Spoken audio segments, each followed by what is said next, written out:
All right, so we got the whole gang here tonight. For those of y'all who are just joining, tonight we're talking about healing, right? The title is "Are We Healing or Not?"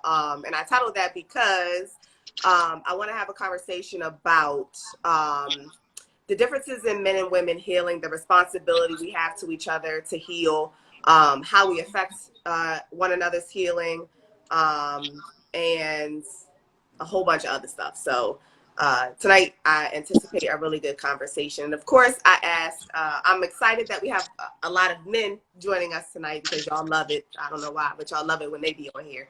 And a lot of the conversation really is, you know, we need a men's voice, more male voices, especially around mental health and healing.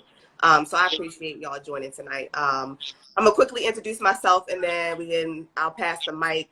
For those of y'all who don't know me, my name is Chisa and I am passionate about mental health and having conversations around healing, especially in the Black community. And I love cultivating spaces for love, hope, healing, and growth through having conversations like these.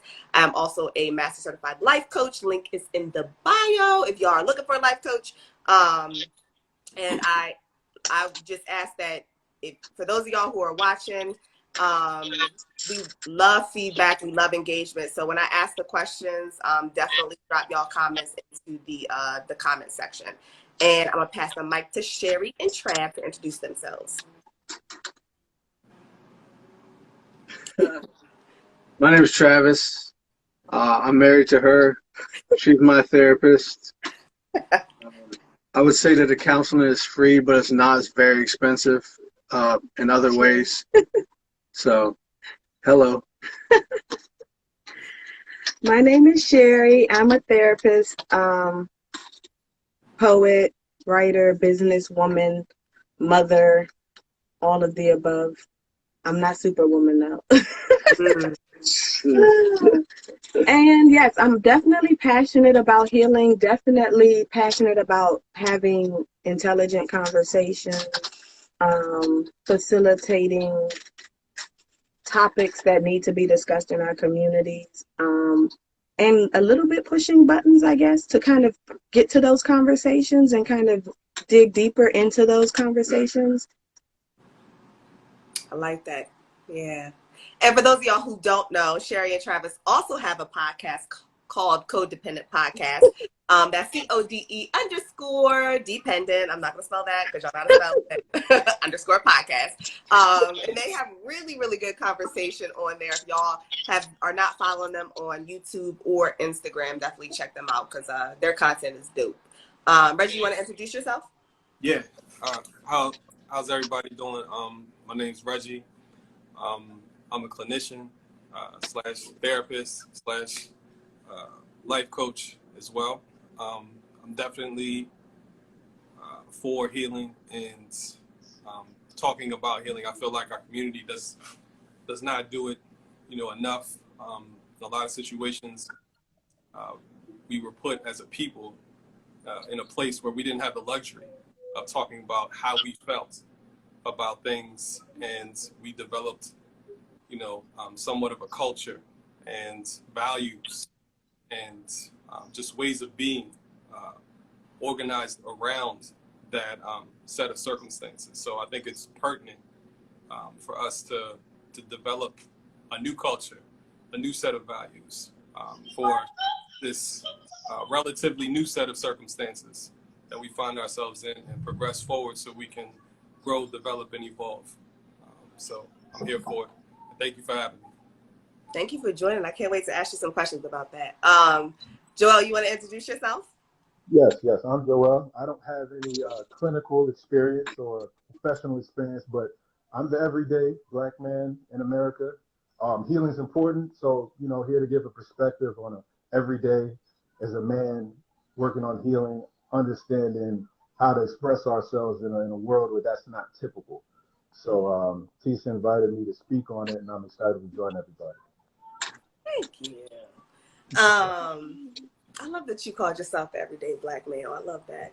That voice is important, right? Absolutely. Which leads me to talking about the backstory, y'all. So I posted a couple of things in my stories at the beginning of the week to try to give you guys the backstory of where this topic originated from. For those of y'all who don't know or didn't have a chance to check it out, last month, Psychology Today posted an article that was basically talking about there's a rise of more single men, more lonely single men, because essentially there are less women willing to settle for emotional unavailable men. And it talked about, the article had some points, and it talked about, you know, the necessity of emotional connection in a relationship and how important that is to have a successful long-term relationship, and men needing to rise to that occasion and adapt to that need in order to have healthy, long-standing relationships.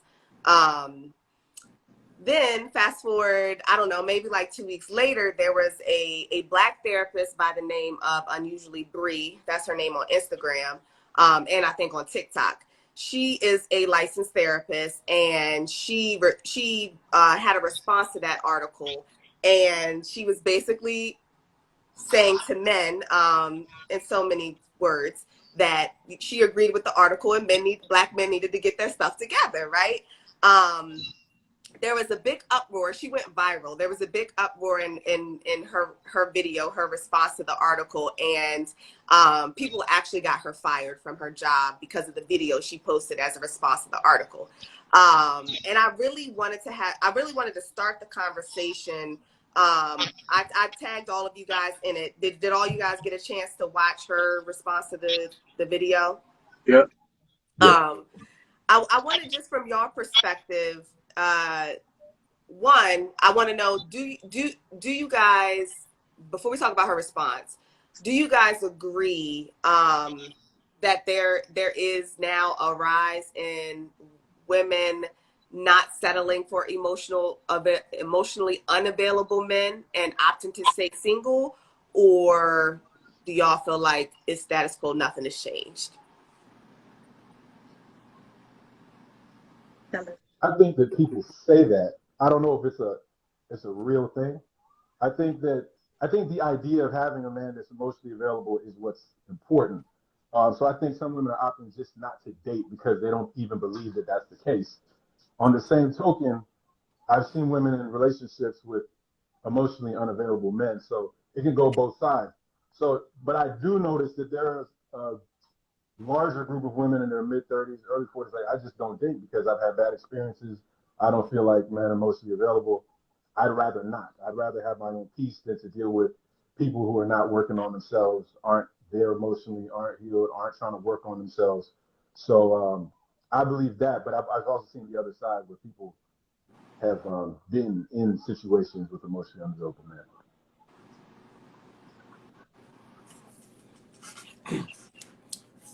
Anybody else? Reggie? I mean, it's really difficult to see if there's been a rise or fall. I mean, just because, you know, what I mentioned earlier. But essentially, like the brother said, I've definitely seen a great deal of women be in a relationship with a man who's not emotionally available, and I think it's been normalized. So it's hard to see. That's what I mean by it's kind of difficult to see if there's been a rise. Mm-hmm. It's been so normal for an extended period of time, and that's what I kind of touched on during the, in the introductions. And I think that there's a lot of other factors, a lot of other variables that are impacting people entering or deciding not to enter a relationship, like, financial motivations. You look at society, right? And you look at the situation with slavery. Okay, slave master will have the black, wife in his house. Have him, you know, have her in his bed, and she gets special privileges. And this disconnects the black family. And you look today, where you look at the government programs of today, low-income women, single parents, would be more would have more incentive to be a single parent than to be a married woman. Okay, if she's married, she's not going to qualify for a lot of the relief. And when you are struggling, okay, and you are looking to make ends meet, and you also have a generational cycle where you are dependent on food stamps and all the different programs that are offered, you know, that really discourages you from taking marriage seriously, you know. And then you look at the children, you know, some of the most successful people they see in their communities are people who are, you know, pushing drugs, stripping, um, prostituting, you know, all these different things. So they're not going to want to be engineers, uh, inventors, technicians, husbands, you know. So we really have to kind of look at society as a whole, besides, you know, the emotional availability of men, because I feel like there's a lot of other factors just playing into it. That's all. Okay. No. So in the same way, those government programs discourage women from, you know, discourage families from, you know, staying together. In fact, you know, if it is found out that a man is staying at government housing with the single mother, she will lose her housing. You know, so think about how this programs us over time and how that affects our relationships. It's the same, you know, and then you throw child support into the mix when that shouldn't have to exist. You know, you throw the lack of opportunities in certain neighborhoods, redlining, okay, where there's not a lot of trade schools. The education is subpar. I've worked in a school where, you know, it was in a low income community. It was a charter school. I mean, it was a alternative school for the emotionally disturbed and special education. And I had kids in there where they were not set up to win. They were just really, the classroom was not set up to win. You know, everybody was put in classes based off of what classes they needed. So emotionally disturbed kids would be in the same class with special education kids. And a lot of the emotionally disturbed kids came from government housing, came from traumatic backgrounds, came So from. are you saying that the financial situation is like what's causing the emotional disturbance in the Black community? Like some of the systemic, that's kind of what you're pointing to? Without question. And I think that it's difficult to say that it's emotional availability in of itself, or to separate, compartmentalize emotional unavailability. That's all. Jerry, Travis. I definitely think that there's a change happening, and it's been gradual for decades, for generations.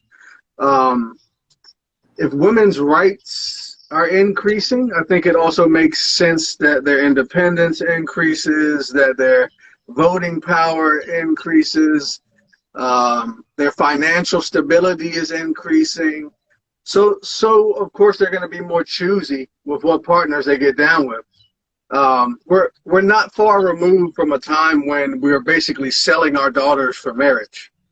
It sounds insane now, and I think that psychological separation is already proof of a spectrum or timeline that we're on as far as this thing changing. And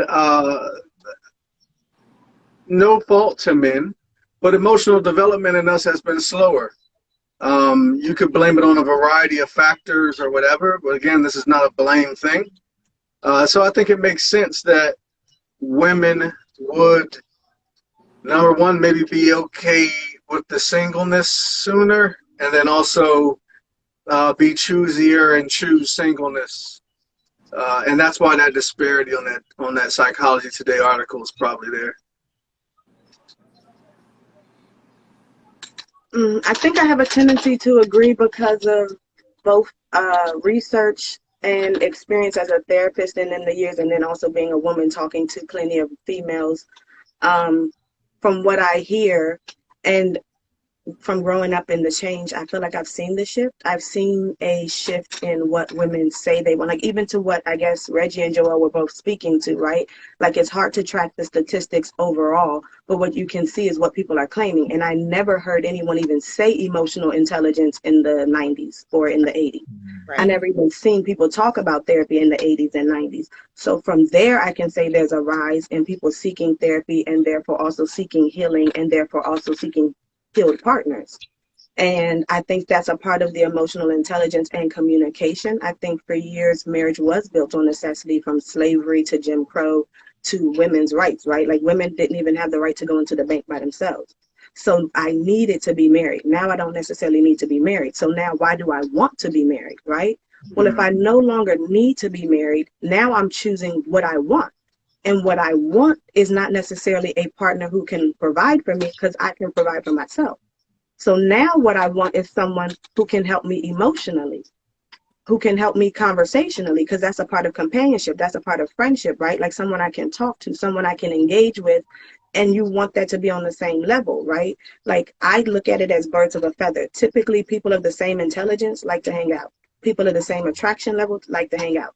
So people emotionally want to be on the same level, right? Like I don't want to be pulling a lot of weight emotionally and you're not pulling that same weight. Just like I don't necessarily want to pull a lot of weight financially and you're not pulling that weight. So it really depends, but I agree that it's a spectrum. And as you deal with evolution, some are going to evolve faster than others. Some are going to not evolve at all, right? So you're going to always have people in emotionally unavailable or unhealthy relationships, always. Absolutely. But I think it's also about what are your goals. And like you guys even said, what's the conversation? What are you hearing people say they want? Because it starts with that. Like I can't even start to work towards something if it's not even a thought. When I was a kid, it wasn't a thought. No one was talking about find a partner who talks to you nicely. It wasn't even a thought for women to have a desire. It was what did you need to do and change and become in order to find a husband, period. So it wasn't even about what did you want in a husband, whereas at least now I'm starting to hear those conversations of women ask that question, like, what do I want in a partner? Not just what do I have to offer, but like, what am I looking for? Which I kind of think is healthy, and hopefully we will see a decrease in divorce rates and like failed relationships because it's now looking for compatibility and not just necessity. Because I think the necessity part is the problem. Like if it's based on transactions, needs, necessities, when I no longer need those things, I no longer need you. And I think that's where you start to see some of the problems where we get together and now there's conflict. Well, I don't have enough incentive to deal with the conflict because I was only in this for what I could get from it, not for what I actually value in you, which I think is what we're looking for when you look for that emotional connection. It's looking for a foundation based on something deeper than just what we can provide for each other, right? Like, what do we like each other? Do we enjoy having conversations? Do we like spending time together? Do we like hanging out? That's a part of that emotional connection that I think a lot of times the women are at least telling me this is what they're looking for and wanting more than finances, more than looks, more than a lot of these other things that have traditionally been considered what the man should bring to the table.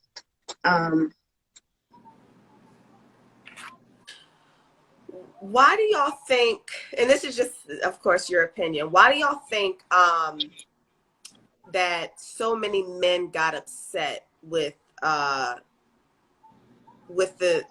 therapist Bree's response to the article? It was the men, right, that got her fired that were in the uproar. That's what she says. Why do y'all think that men were so upset by what she said? It hurt a lot of men's feelings. What she said hurt a lot of people's feelings. I think about the Kevin Samuels situation. A lot of women were upset with Kevin Samuels too, but he didn't get fired, right? So for me, I think I look at that as a sign that men are somewhat less emotionally intelligent because they don't know what to do with that emotion, right? Like I'm upset, somebody should pay. Or maybe I need to sit and think about why I'm upset, or maybe I should process those emotions, or maybe I should kind of go through what that is. But I think it sort of becomes like if I'm in pain, others should suffer. Others should deal with that and kind of feel that wrath. I think that's always going to be a less mature state. But all of us have those states, right? Where we feel like I want the revenge, right? Somebody hurt me, somebody triggered me, somebody bothered me. I want to get them back. I think something that happened to a lot of men is that she hit on something that they weren't even working on. So there might have been a lot of men that are building themselves, like Sherry said, emotionally. I mean, excuse me, financially. Make sure they look good. Make sure they have these things, but their personalities might suck. They might have a lot of trauma. They might have a lot of stuff that they're dealing with. And then if you meet somebody and tell them their personality suck, they get confused. Like they don't understand. They're like, but I got money. So it's like if you think you got money, sometimes you think you can do everything with money, but you still got to be able to hold a conversation. You still got to be able to deal with things that happen in the world. Because if you get to a relationship and you got a great partner and you can't communicate with them and you can't figure things out emotionally, it's just not going to work. So it's probably a group of men that haven't put the work in to become better inside, and that probably triggered them. And they're like, but I've done everything else because this is on the checklist. Because when they grew up, they probably didn't hear you have to have a good personality and you got to be emotionally intelligent. They heard you got to look good, have a house, drive a nice car. And if you've been working or you've done all these things, and then somebody throws on top of it that you got to be healed and have a good personality, that might rain on your parade Yeah. because you just might not have Yep. some of those things. That might not be you. That's Yep. fair too. I agree. My question is, where would they learn? Where would they learn this? Where would Where they would they taught learn what? emotional intelligence, how to process your emotions, how to implement coping mechanisms, self-regulation, anger management? You know, when you live in a culture where, you know, and this could be a perception that your only uh, acceptable emotion is anger because you have to express within a frame of masculinity and Mm-hmm. out of the palette of emotions that is, I guess, the most masculine, you know, but most people don't understand that that is fear-based. You know, anger is a secondary emotion. All right. um, Fear being the primary. You know, so how did you get to that point? And like, you know, Sherry was saying, sitting with yourself and being present. You know, who taught, like, and this is why I went back because of what the brother was saying. He was worried about protecting and providing, how he looked, how he spoke, right? Because, you know, there were a lot of factors that were pressing down on us. And the same way, we just didn't have the luxury of thinking about our feelings. That's what I was saying in the beginning, all right? And so coming out of that, like he said, oh, I got to have a personality too. I got to deal with my emotions all of a sudden, you know? So where are we, who teaches how to be a human? Every time you order something from Amazon, you get directions. We never got directions on being a human, on managing your ego, on managing your pride, on managing your emotions, all right? And on top of that, you're an individual. So how you manage those things can be as distinguished as your fingerprints, right? Okay, Yeah. so, you know, if a baby cries, you pick up the baby and you have to identify, why is it crying, all right? Is it hurt? Does it need to be changed? Does it need to be fed? Is it sleepy? And based off of the need, that's what you provide, all right? We're not taught that. We look at our emotions the same way, and we need to be responsive to those things. It's something that we put on the back burner, and throughout time, it accumulates, right? Yeah. So something happens, and it triggers, and that's the tipping point. And they're like, tuna casserole again. They're throwing the plate against the wall. Yeah. Everybody thinks it's about the tuna casserole, but that was a sequence of events, a domino effect that led up to that. That Yeah. I person's agree with you. emotionally obese, right? What is fat and obesity but unused energy? They don't know how to utilize that energy, and so it is built up over time, I and they like that. know how to outlet it. But you know, how, when, and where are they taught that? You know, who's teaching them? Schools, churches, therapy, right? Not to say that it's done perfectly, right? And I'm not saying that I agree with you because I think that's true for all, like for most of us in society. We haven't had a lot of good lessons. We probably have more bad lessons than good ones, right? But it's also part of the conversation that we've been hearing over the last 10 years, right? None of us are responsible for the trauma that occurred to us, but we're all responsible for the healing after the fact, right? So I agree with you. How can we get men to heal if they can only hear from men, right? Because what you just said, there's no space. There's spaces, but are they spaces that men want to go to? I've offered therapy plenty of times. I'll hear men post a message and they're like, there's no safe space for men. I have a group therapy for men. No response. There's no safe space for men. Hey, you can talk to me if you need to talk about it. Hey, I got a friend that you could talk to. No response, right? And I know they don't know me from a hole in the wall, but that's also kind of my point. No one knows each other from a hole in the wall until we step out, right? There has to be a leap of faith, which I think goes back to what Tisa was asking, like, are we healing or not? I agree it's scary. I agree it's hard. I agree that there's all these challenges to it, but when are we going to take the step? And I think you brought up a good point about, you know,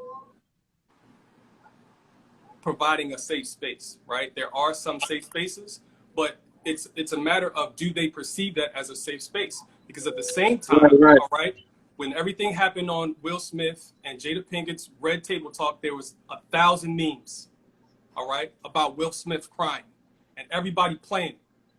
Okay, when Tyrese came out with the video, what more do you want from me? Everybody's making fun of him.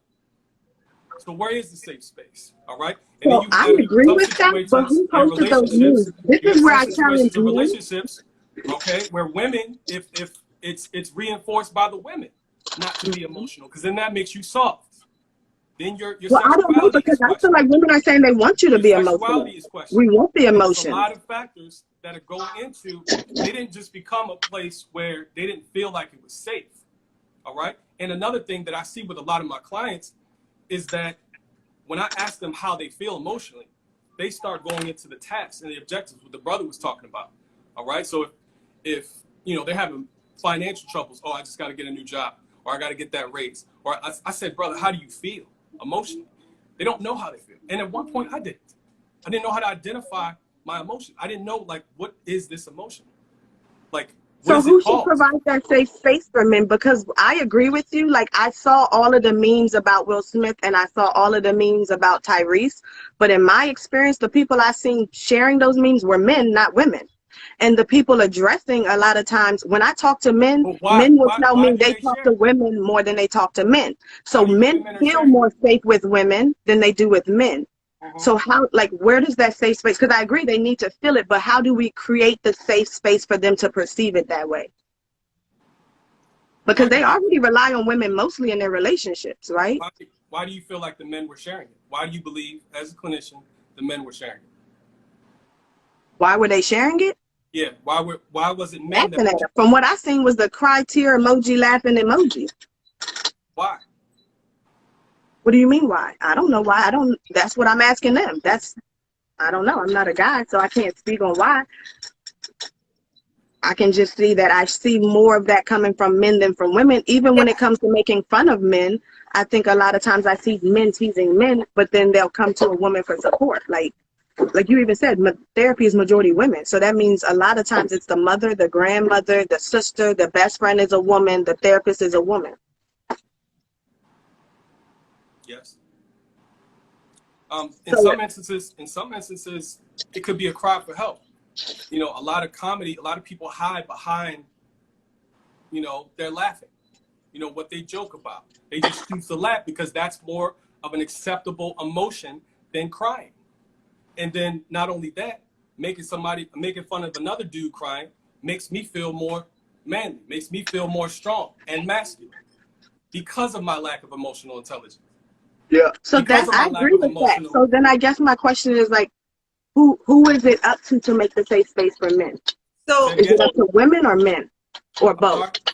Is it up to men or women or both to make the safe space for men? Both.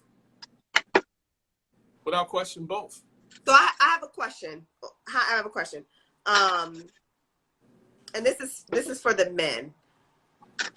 My first question is, Travis, how many? No, yeah, I'm sorry, Travis. In your circle of friends, how often does the conversation around emotion and how y'all are feeling come up? If it were up to them, Yes. probably never. But since it's really the only way that I feel like talking, because I don't have a lot of time, so we really got to get to the meat most of the time. So if it was up to them, probably 10% in a vent, like in an emotional vent, would be the way that we get there. Okay. But I need to have it. So between me and them, we're in the 80s probably. If they text me. All right, Joel, how about you? How in the circle of your friendships, how often is the conversation around emotion and how a man's feeling, not what he's thinking, come up? It's not frequent. I mean, if somebody's going through something, or if somebody has an issue that they're going through, it doesn't have to be really deep. I think we can have productive conversations about how somebody feels outside of just work, or like Reggie was saying, you're talking about work and how that makes you feel about it, like how that affects the rest of your life. So diving deeper into it as opposed to just the surface. But just like regular everyday, it's not frequently. More so if somebody's going through an issue, we'll be able to talk about things. But just on an everyday, it's not frequent. Okay. My follow-up question to that is, where are the current spaces, if it's currently not being talked about in the context of man-to-man conversation, majority of the time, not a lot, right? Where is the current space in which a man feels safe to express himself emotionally and what he's going through and how he's feeling currently? What are those naturally safe spaces? Personally, from what your friends say, like what you think? The barbershop. That's a good one. That's a good one. What was something interesting Reggie said earlier, and I think Sherry asked the question. It has to be a place that the individual man feels comfortable. I text one of my homeboys the other day, like, "Hey, what's up? You good?" Because I called him. He's somebody I just check in on. He didn't hit me back, so I was like, "Oh, whatever. I'll talk to him whenever." We have a mutual friend that's a woman. She called me like, "Yo, what's up with him?" I called him to ask him something, and he's like, "Damn, you didn't ask how I was going. What if I was going through something?" And I'm like, I literally texted that man the other day, like, "Are you good?" But his comfort space may have been to talk to her. So it depends on the man and who he feels comfortable with. Because Reggie said earlier, man, we want to display strength to one another, right? So you could be comfortable with somebody. You can be comfortable with your dad, but you'll still want to display strength to your father in certain instances. So every man or every person that's in your life may serve a purpose. So if you invite me to a group of people that I don't know, a bunch of strangers, and we're all talking about their feelings, that doesn't sound like something that most people I know would be interested in. Now, a one-on-one might be different, but everybody has their own particular comfort level. I mean, I've known this man over 20 years. I sent him a text. Are you good? Everything straight? Nothing. Homegirl called me. Hey, what's up with him? He got mad at me, said I don't hit him up. Literally same thing. So it just depends. Everybody's different. Everybody has a different comfort level. They may have a woman that they feel comfortable talking to. They may have a friend or a family member, but everybody's different. It just depends. I feel like most of my friends that are married feel very comfortable speaking to their wives openly, though. I do feel like that. Mm. I guess that's kind of what I'm trying to, push to, because I don't know a lot of women that feel like they have a safe space, but it goes to what you're saying. They step out of their comfort zone. I've encouraged women to go to group therapy too. And you're right. I'm telling you across the board, most people don't want to do it, but the ones that do get a lot from it because they push themselves outside their comfort zone into a space. I don't know if safe spaces exist. And I think that's something that's another topic, but we should talk about, because does the safe space exist or do we have to make it, right? Like, even to what you were saying, men don't feel comfortable talking to men. They don't always feel comfortable talking in groups. They may not feel comfortable in certain settings. So that means you're going years and years just not talking. Even your boy, you said you've known him for 20 years. That means he's holding things in. That's not good. That's not good. I would rather you say it in an unsafe space and get it off your chest at least than not say it at all, because you're waiting for a safe space to exist. But that's just, I know that's coming from a therapist perspective. But I guess that's part of my fear from a therapist, is that we hold on and wait for the space to exist. That's like slaves saying, let's wait until it's safe for us to revolt. That ain't gonna happen.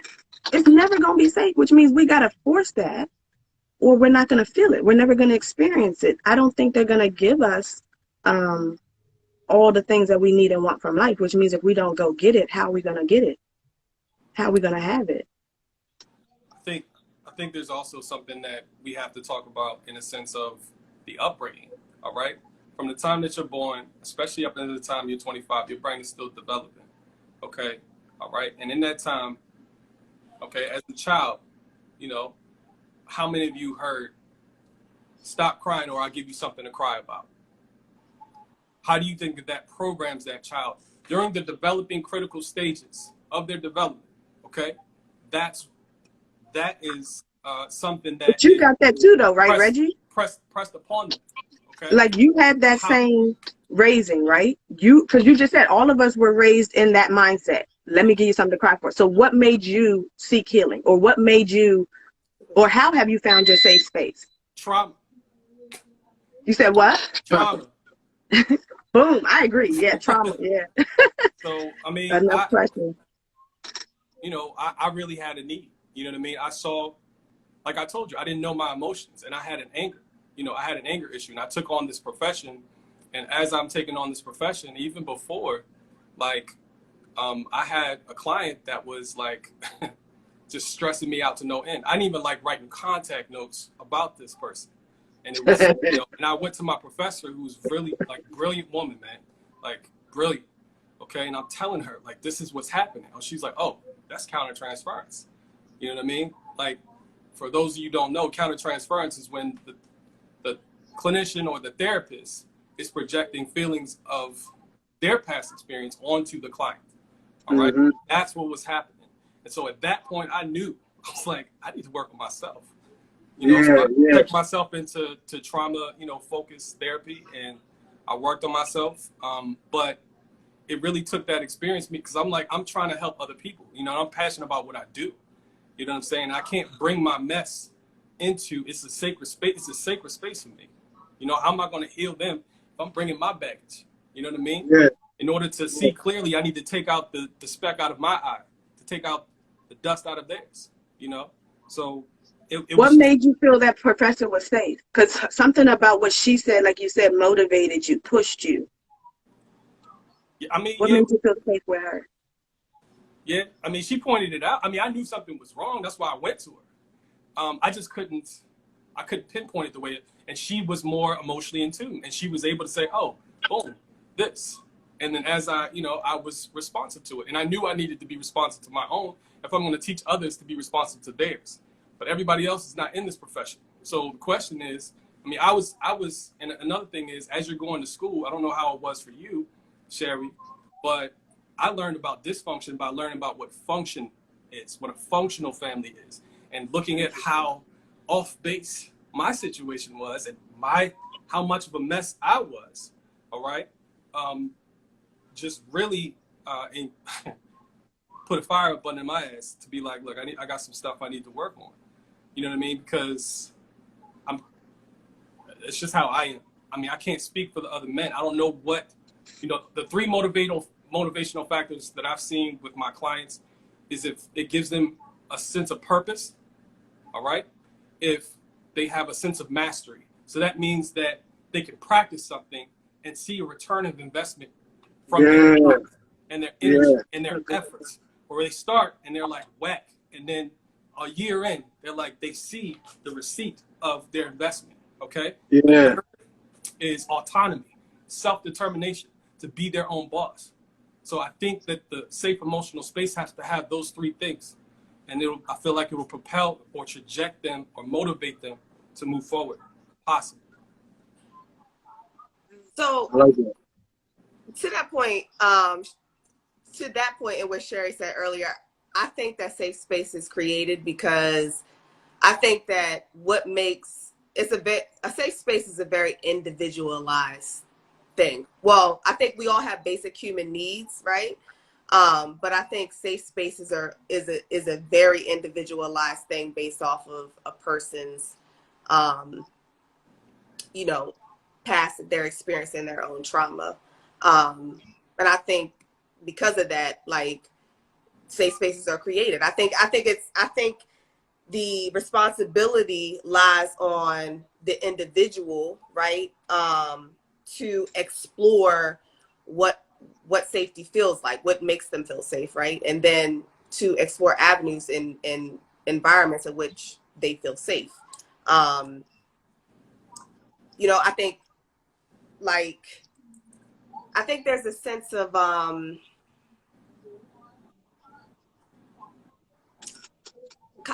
responsibility that, well, I don't know if I want to use the word responsibility.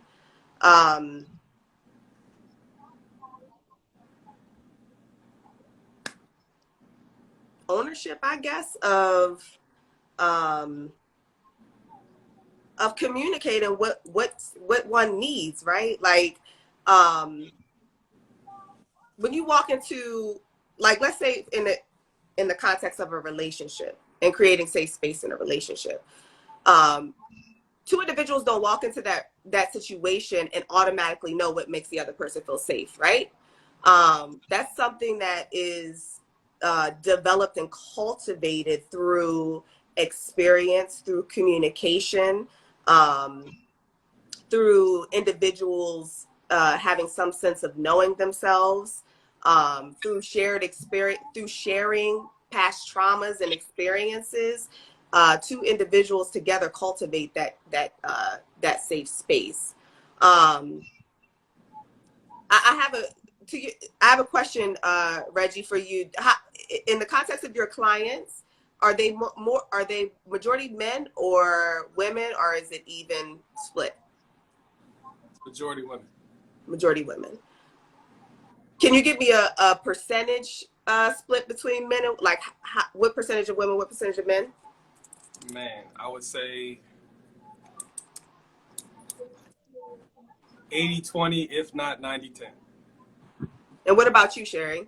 Your client base? Outside of having worked in the addiction field, when I worked in the addiction field, that was the only time my caseload was majority dominant with men, like almost 95%. Outside of that, in private practice, is about 95% women. Okay. So there's definitely, I mean, we know this, right? There's definitely a disparity between women seeking therapy and men seeking therapy. Yeah, no question. I also think that there's a factor as well, like that goes back to the masculinity thing, that like you should be able, this expectation that we might put on ourselves, that you should be able to figure it out on your own. You need another man to help you figure out your stuff. You know what I mean? Like there's just this ego thing that I've also seen. So how do we get past that? How do men get past that? How do we help men get past that, right? Because you said rock bottom? Yeah, a lot of times. I agree with that. For me, Yeah. like, you asked me a question earlier, you know, like what really motivated me, and I had a little bit of time to reflect, like looking at like all the people that I've hurt, the women that I've hurt in relationships, the times that I hurt myself, the times that, you know, I've caused like unnecessary problems where I just could not be in denial anymore. And I had to face myself. You know what I mean? And you just can't BS no more. You know, when you get to that point, it really depends. Like, it depends on what the person needs in order to truly be able to face themselves. All right. But a lot of times they're living in an illusion. All right. That their ego, their pride, and their emotions can live with. And they do not want that illusion destroyed. And if you disturb or disrupt that illusion, they will attack you, because you're associated with the feelings, all right, the experiences, the trauma that they're trying to avoid. They're projecting that onto you, and they will treat you accordingly. And that's probably what happened to that Black woman therapist.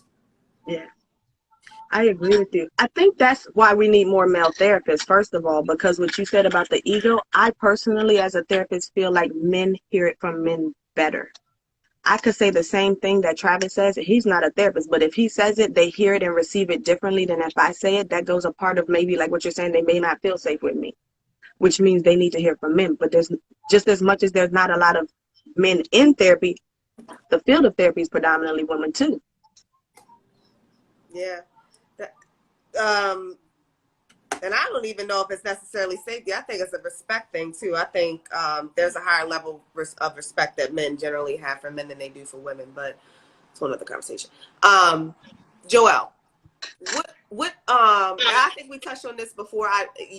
Do you go to therapy? Yeah. What inspired you to start going to therapy?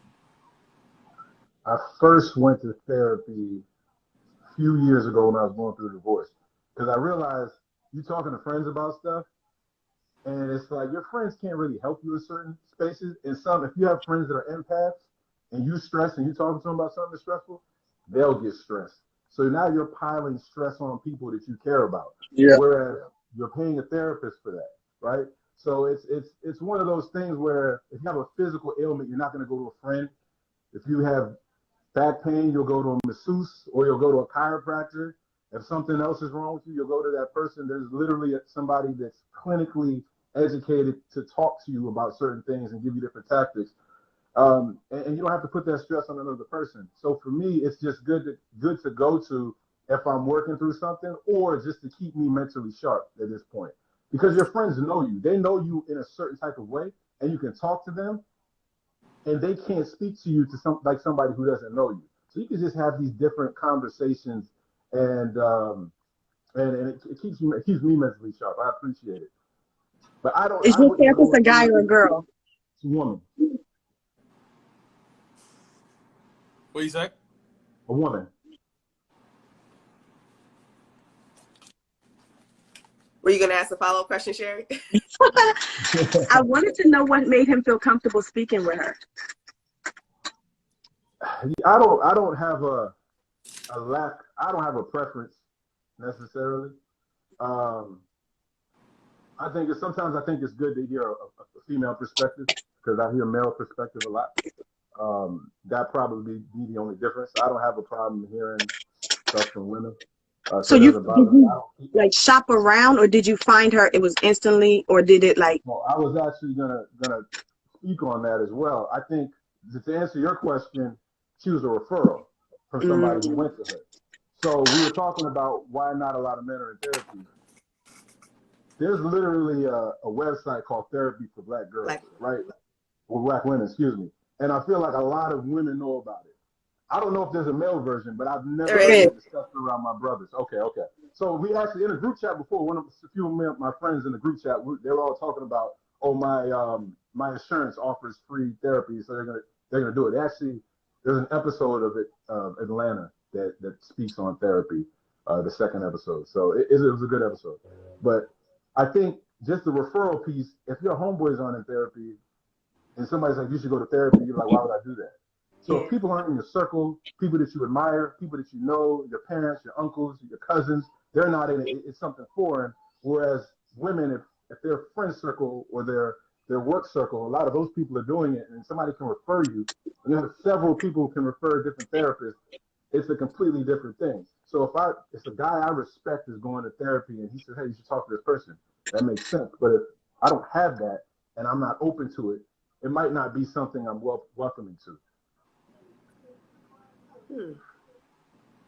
I think that's part of the problem, to be honest. So do Yeah. you think men seek out help? Because the only way I found out about therapy, and this is me as a therapist, the only reason I found out about therapy for Black girls or Black women is through Google. And believe it or not, a lot of therapists give assignments through Google. So like they're therapizing through the internet, which means all of what you learn from therapy you can learn online almost, like from a like basic therapist, I guess, like basic type therapy. So I guess I'm wondering, like, when they feel like you said it was the trauma that pushed you, where do you go to look for the help when you're pushed into it? Like you said, your friend ended up referring you to therapy. Before therapy, what did you use to kind of like when you felt that overwhelmed or that stress? I could talk to friends. I've been fortunate enough in life not to experience some of the trauma that other people have. So I could talk to friends, my parents. I could pray on it, and I've been pretty good with that. But you get to a point to where you might have to pray and talk to a therapist, not to put that weight on other people. Yeah. Um, that's where it gets different. You just have to be cognizant of that. I like to think I'm a thoughtful brother, so I'm thoughtful. So I'm not trying to put that on everybody else. So that was one of the things that was important for me is that if I'm going through something, and plus I like my privacy as well. So I might not want how to talk to my brothers about something specific. So you talk to a therapist, you can get that Yeah. information, get that off your chest, and then you can have a little bit more peace of mind. And like you said, you get these homework assignments, and you learn about other people as well, because some of your friends may not be vulnerable to talk about what they've been going through. Yeah. I'm wondering for Tisha and Reggie, do you feel like y'all hear that a lot? Because that's been a shift for me in the last 5 years where I hear more now. People are seeking therapy because they don't want to rely on friends, which is funny because as therapists, we're often teaching people to talk to their friends because we're not going to be there forever, right? Like you're typically, hopefully going to be in therapy a year or two. So at some point, you're not going to have a therapist and we want you to find that friendship. But like I hear this, what you said, Joel, I hear that a lot. Like I don't want to talk to my friends. I don't want to lean on them. I think I hear the same in my circle of friends, or people I know, or people I've talked to over the past few years. More people seeking therapy, and two, like friends being like, "Hey, I got this therapist. You want to? Can you refer me? You know somebody?" Like, it's become more of normal in our conversation, and I would imagine a lot of it. To Joel's point, it's one, depending on what you're going to therapy for, right? I'm gonna be honest, not everybody that goes to therapy wants that mirror held up in front of them. A lot of people go to therapy thinking that their therapist is going to justify and verify that they right in every situation and all this other stuff, right? Yes, Not everybody goes to therapy to be like, hey, I need an unbiased opinion that's gonna give it to me raw, that's gonna give it to me real, that's gonna hold a mirror up, don't sugarcoat it, don't blame nobody else. Like, tell me what I need to see. I'm trying to grow. I'm trying to get this thing right? Not everybody goes to therapy with that mentality. And the people in my circle that I know that are seeking therapy outside of talking to friends, it's because of that, right? It's I don't want somebody to tell me what I want to hear. I don't want anybody, you know me, you're gonna side with me, even if you're not siding with me.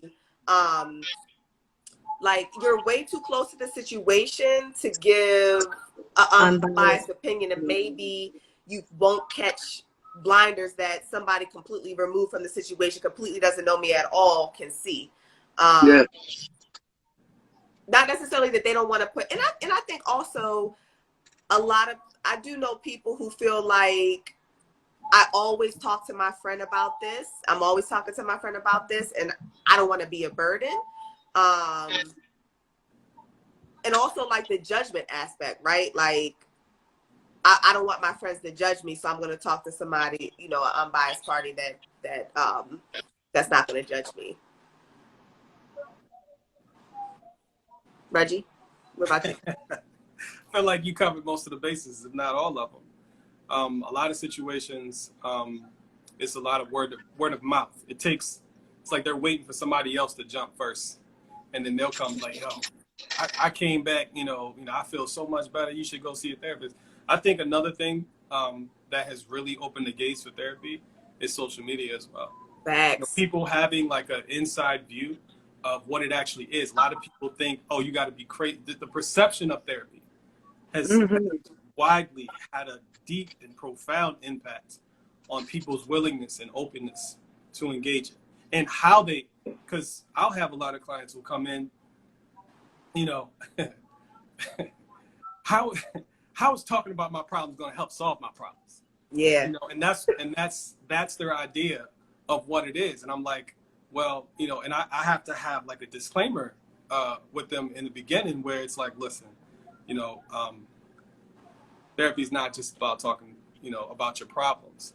And essentially there's exercises, there are self-regulation methods, there's emotional processing, there is meditation, there is mindfulness, there's a lot of other factors that, I can start the fire in our sessions, but you have to keep the fire going. And I'm only as good to you as much as you listen to me. And when I say listen to me, I'm talking about practicing these things consistently, not looking at self-care as an extracurricular activity, but something that is essential, that you carve out time and space for on a regular basis, and you prioritize and you see as something that is pertinent for you to do. When when you're the cliche, when you're on the plane, and your mask, you know, the turbulence hit and the mask fall, your instinct, especially as a parent, is to put your kid's mask on, but you can't breathe. All right, so you're struggling, and you've never put a mask on, so you don't know how it fits, how it feels, or anything. You put your mask on first, so you breathe, so you have a strong foundation to take care of this person. Mm-hmm. You know what I'm saying? But, you know, the self-care and all those things are foreign to them, you know, and then carving out the time and then falling back into old spaces. So social media, the perception of therapy, a lot of word of mouth, recommendations, you know, movies. That's a good Movies, one. yeah, Yeah. yeah. I would say play a major factor. Travis, I have a question for you because you're married to Sherry, who's a therapist. Yeah. Have you ever gone to therapy outside of Sherry? Yeah, well, we went to marriage therapy in 2017 for like a year. Okay. What was that Um, experience like for you? well, I definitely went in trying to find somebody to tell her she was wrong. 100%, that was my whole goal. So I even picked a woman so that when she told her she was wrong, maybe she would listen more. And I think when I left therapy, I didn't feel like I had a ton of growth. Besides some perspective that she offered, she wasn't the best. But she did open my mind up in ways to show me that I'm not always right, and it was like a starter. And then I took that and ran with it, like kind of on my own. So it was a good experience in that sense. And I'm actually like always looking. Like I want to go back, but since I'm married to one, I feel like I'm picky. The bar is high, right? Yeah. So I'm always looking, and I'm always interested. And I think it's something that I'd like to do like every 5 years for a bit of time, just to, like Joel was saying, just to clean the closet out and stuff like that. So yeah, I like it. I just find it hard to find. Like I searched for about 3 months on Psychology Today. I even did therapy for black men, and it's just hard to get responses back and line up schedule and blah, blah, blah, blah. So I quit. Mm.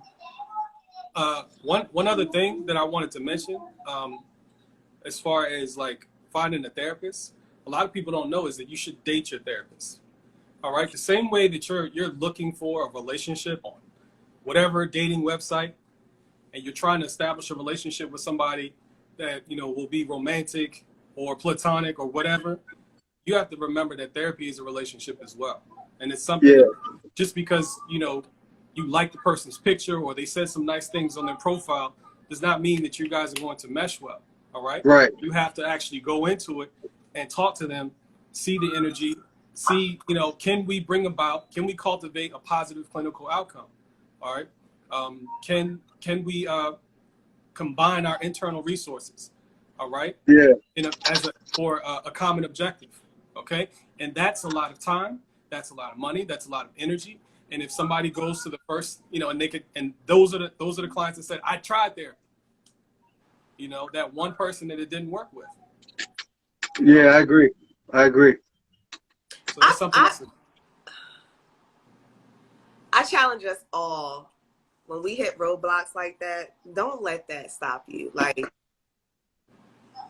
don't give up. Like, just don't stop. Like, when it comes to your evolution as a human being and your emotional intelligence and your healing journey and growth, like, don't let nothing ever stand in the way of that. I don't care how hard it is.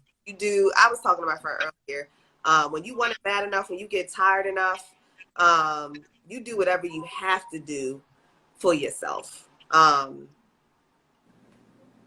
But I mean, I agree with you. It's challenging to find a good therapist, but it's not impossible. So just don't stop trying if you haven't found one yet. Yeah. um, Yeah. to that point, I have I actually have a few stories of therapists. I agree. I definitely think that you should interview your therapist and date them. And I've let go of a few therapists in the past that have, like, you know, after a couple of sessions, I was like, you know what I need? Yeah. You're not holding up that mirror right. I don't, and I feel like you're what you call it, cross transferring. Countertransference. Yeah, I ain't like it. I had to stop going back. She was like, "I'll see you next week." I was like, I'll call you." I'll call you. Don't call me. There are lots and lots of resources online, and lots and lots of resources on, even if it's not something you said earlier that made me think about this. I think therapy is very vital and very important, right?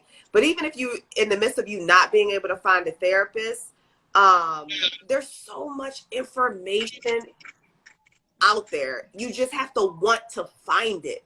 Like you said, Yeah. social media, right? Like, there's so much information and help us. So free help. Like, matter of fact, I'm gonna spend time this weekend making a whole list of resources on pages that you can actually put out great content in terms of mental health, Black male mental health, so that people know, like, it's a plethora of resources and information out there for help. You just gotta want it bad enough. That's my opinion. You just gotta want I it bad think, enough. you know what? I think part of the problem is some people don't even know they need help. I Some think people don't that's what what? it is. They don't even know that they need help. I Mm. think that's the big problem. I think there's people, I've heard stories. I think Reggie said earlier, a lot of people go, rock bottom is when they decide they go to therapy. You shouldn't do anything rock bottom. You know, you shouldn't have to wait to Exactly. go rock bottom to go into therapy. A lot of people don't even realize that's what they need to do. They'll live a really tough life. They'll have an anxiety attack. They'll put themselves in a tough spot and they don't know what to do. And they'll talk to someone and somebody else might bring it up to them. That's I think that's a big part of the problem. So where if you're not rock bottom and then you have somebody on social media that's a therapist saying, see, y'all lonely, y'all single, y'all need to work on your personality and your emotions, then you get offended because you don't think there's anything wrong with you. And then a year later you might hit rock bottom because of whatever happened. A lot of people don't think they need it. I think that's probably a part of being emotionally intelligent. People don't even realize when they need it or understand what to look out for. That's so good. So I have a question, right? And I'm so adamant about this, y'all, that I'm actually, like, I want to actually coach emotional intelligence, developing emotional intelligence, particularly in men. But how does how do we change the narrative, right?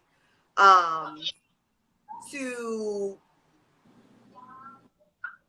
someone, okay, okay. How do we change the narrative from seeking a therapist and taking care of your mental health from something being wrong with you or needing help to it being part of your proactive well-being? I feel like it's shadow work.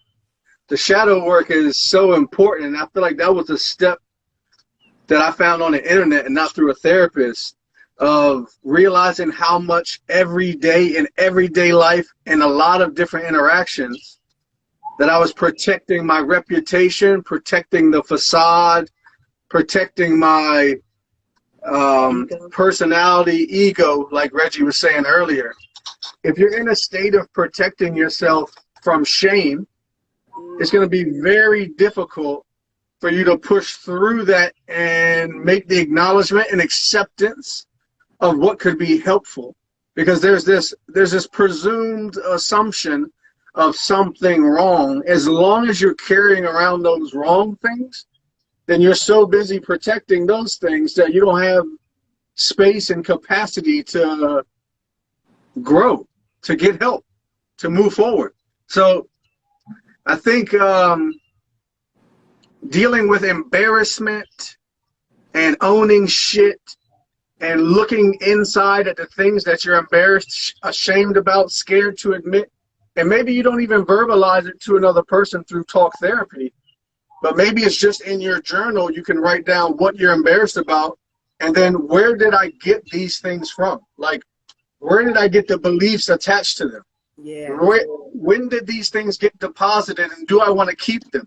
And if the answer is no to any of them, then you're kind of on a road to getting rid of some of that shame, shining the light into that dark closets that you hide, and then sky's the limit. That's a word.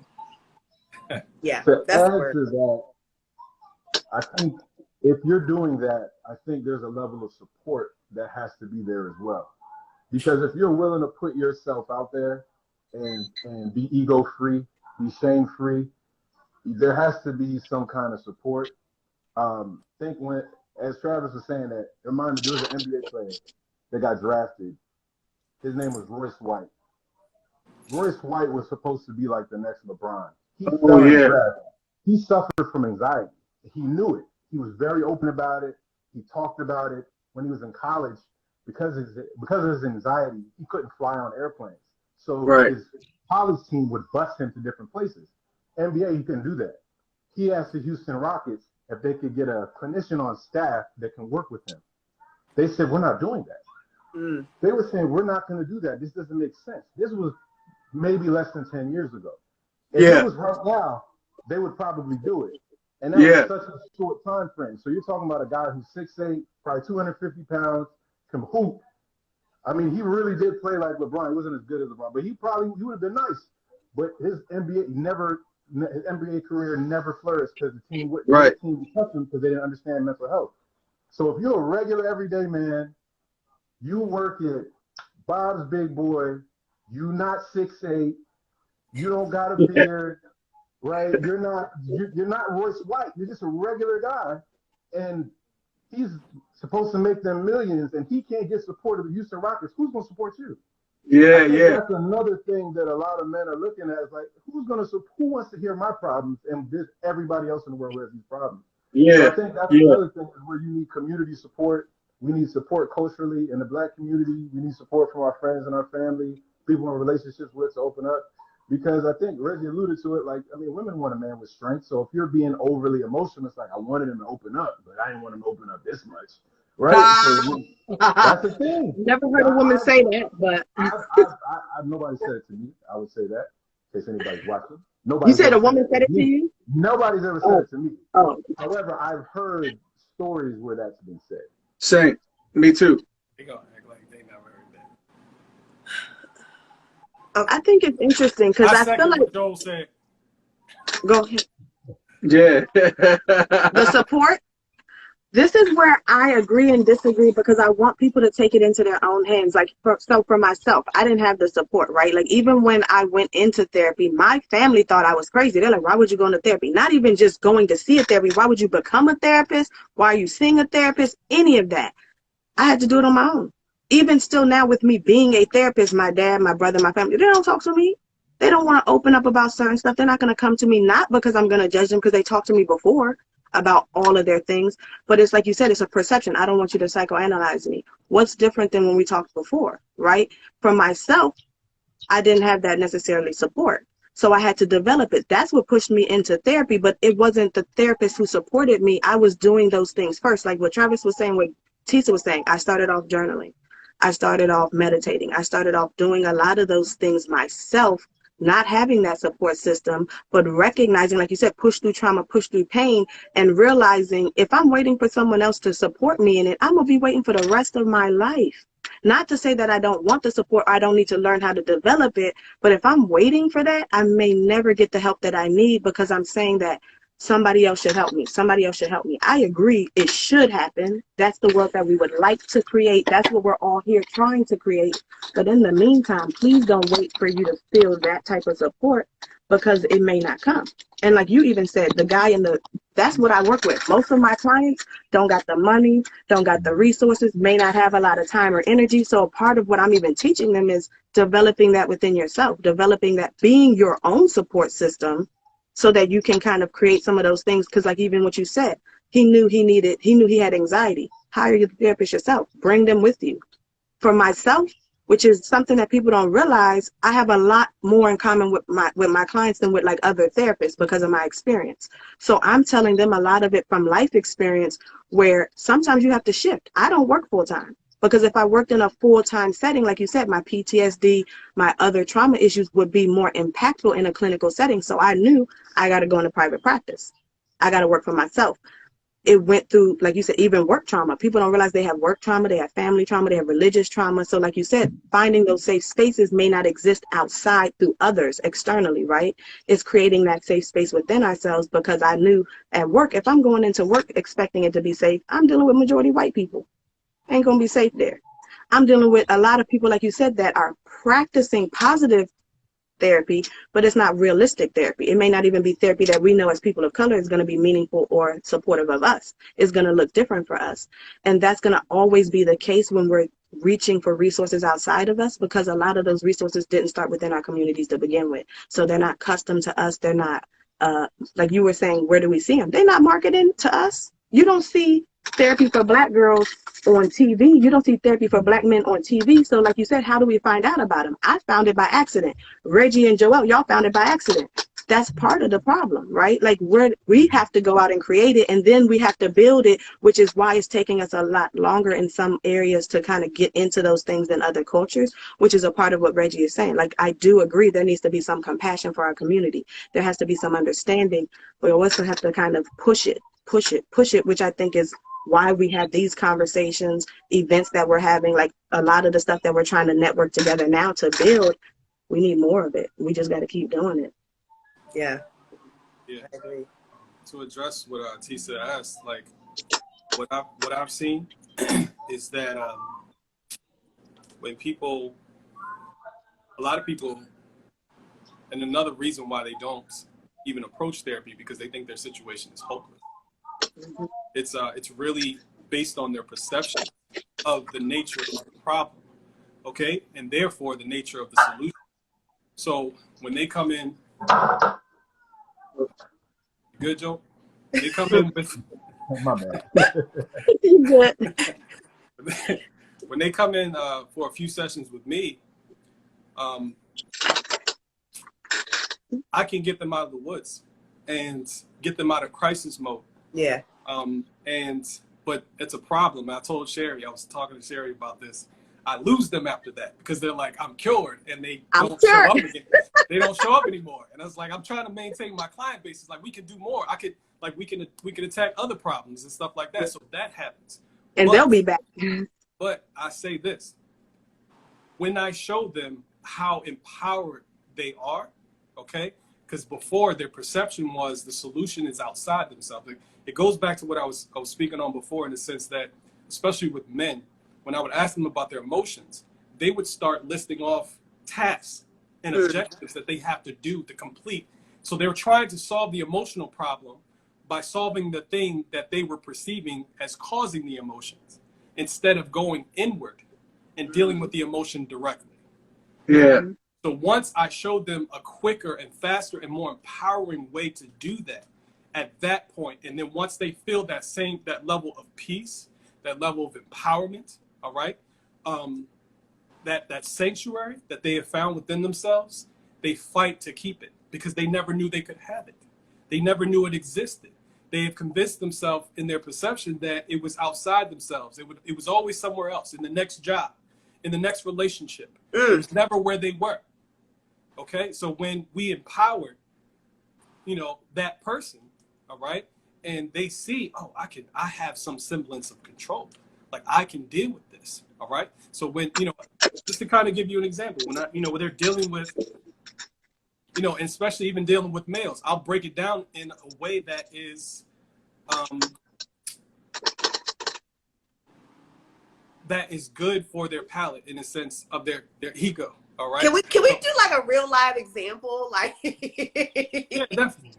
So like I'll break down. I say, do you know like the Navy SEALs, right? And they'll be like, yeah. And it's something that's real tough. It's real masculine. It's like the elite of the military, and so they're tuned in. And I said they're put in very dangerous, very stressful, very aggravating, and frustrating situations, and they have to keep their cool. Okay. And how they do that, all right? When you are in stressful situations, all right, your amygdala is firing. The part of the amygdala where you're in fight, flight, freeze, or fawn. Okay, all right. So that part of your brain is communicating to you through your nervous system that something is wrong. Okay, all right. You can communicate back, and this is the empowering point. Okay, they think they're just supposed to be nervous, or they're just supposed to be anxious, or they're just supposed to be this and that, and there's nothing that they can do about it. But when I teach them techniques, when I tell them you can engage your parasympathetic nervous system through your breathing, right? So if you ever see somebody who's in fight, flight, or freeze, or fawn, they're hyperventilating. They're emphasizing the inhale, all right? So do the opposite.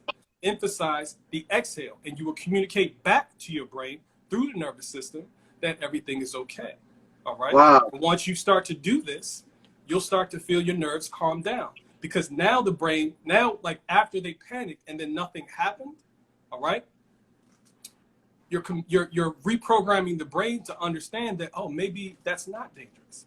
Maybe I don't have to panic next time. But you also have to understand that you're trailblazing. You're building a new road, so that's going to take time. It's going to take it's going to take consistency.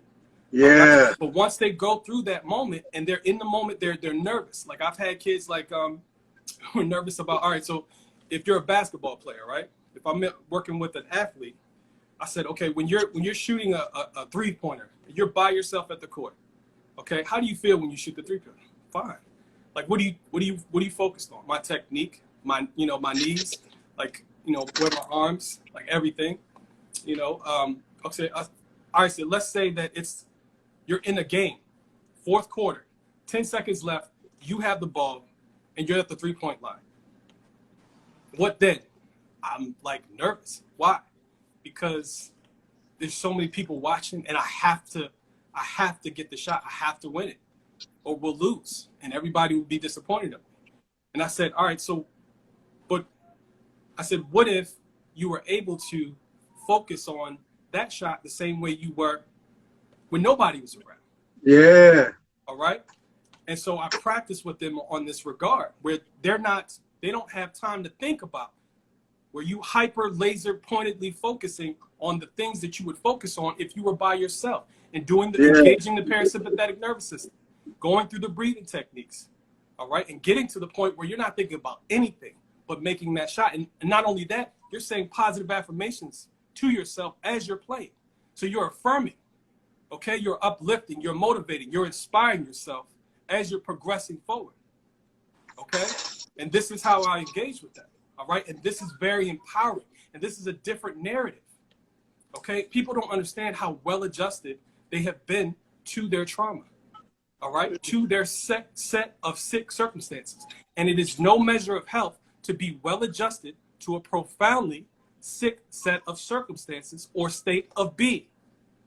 Agree. Okay, because I'll give them a story. There's 2 fish, and they're talking. All right. They're oncoming an older fish, right?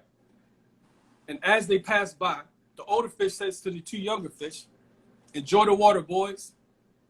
The 2 younger fish don't pay no mind, no attention. They keep swimming forward. And then like 5 minutes later, one of the younger fish asks the other, what the hell is water? They don't know a world without water. Same way you don't know a world without your trauma. So they don't know it. They can't identify it. Yeah. Exactly. And that's what Joel talked about earlier. It shouldn't have to take going to rock bottom, but they don't know any other way. And this is what I was alluding to before when I said, if you come from a household that says, stop crying, I'll give you something to cry about, why would you allow yourself to cry?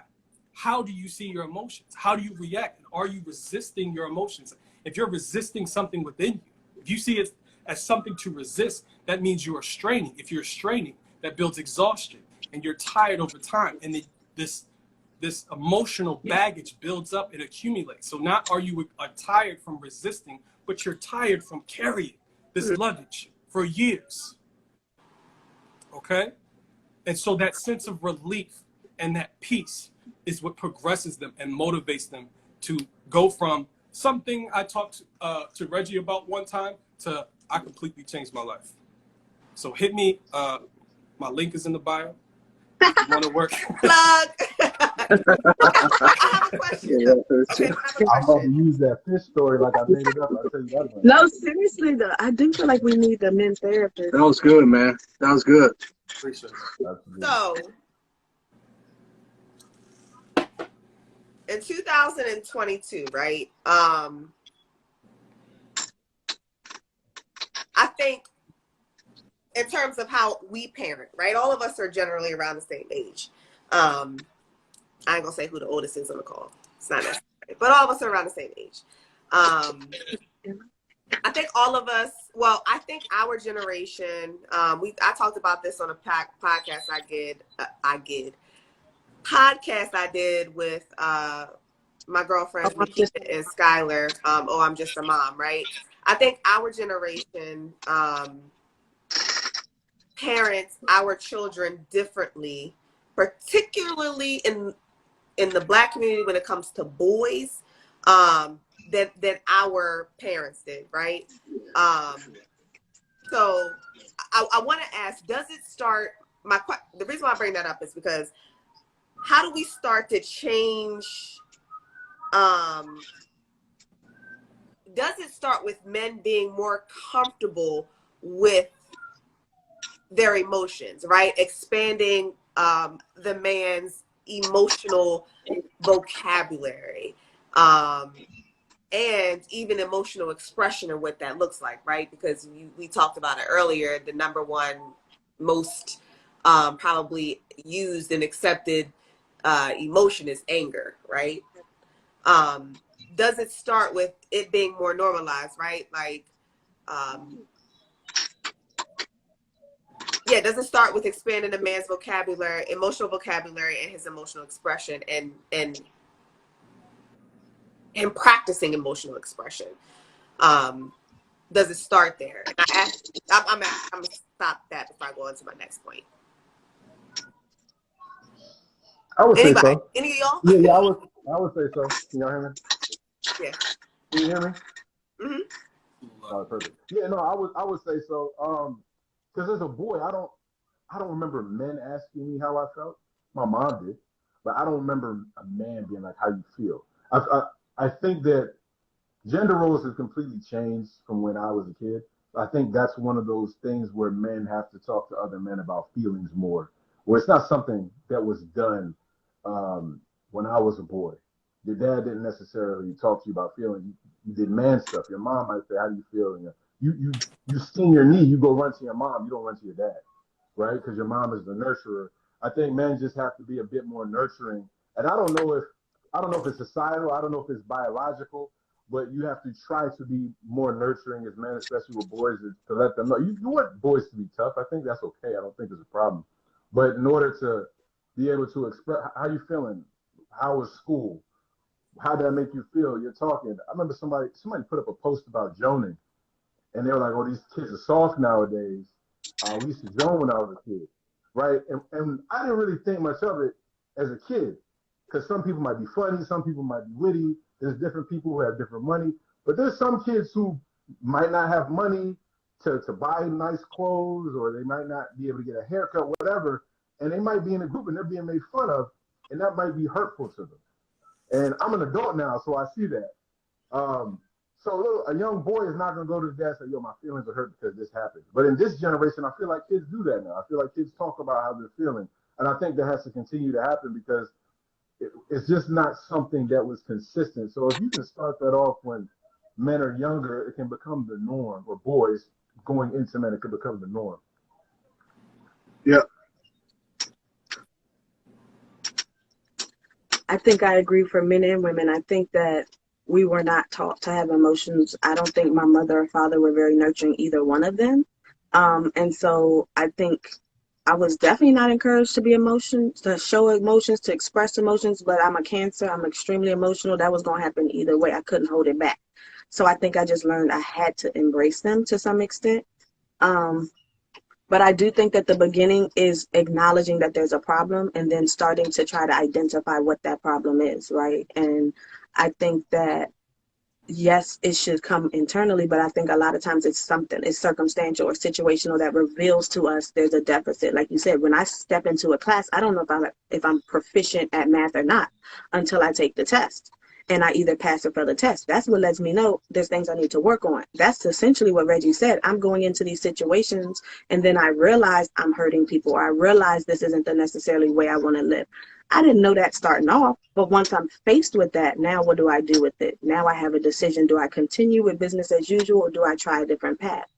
But I do think that there has to be some benefit of the doubt both ways, right? Like there has to be an acknowledgement that this circumstance or situation isn't ideal. It may never be ideal, right? Which goes to what you were saying. I think back in the day, we stuck in that too strongly. It was like, well, the world is hard. Deal with it. Yes, and I do think that's part of it, right? There's always going to be kids teasing you. There's always going to be people that don't like you. There's always going to be that non-safe space. That's real. You're going to have to deal with that. And it does hurt. And it does suck. And you do have family, friends, someone that will always be your safe space for you, right? Like, I don't think that's something I really understood or felt growing up. As opposed to with my kids, that's the type of energy that I try to let them know, boy or girl.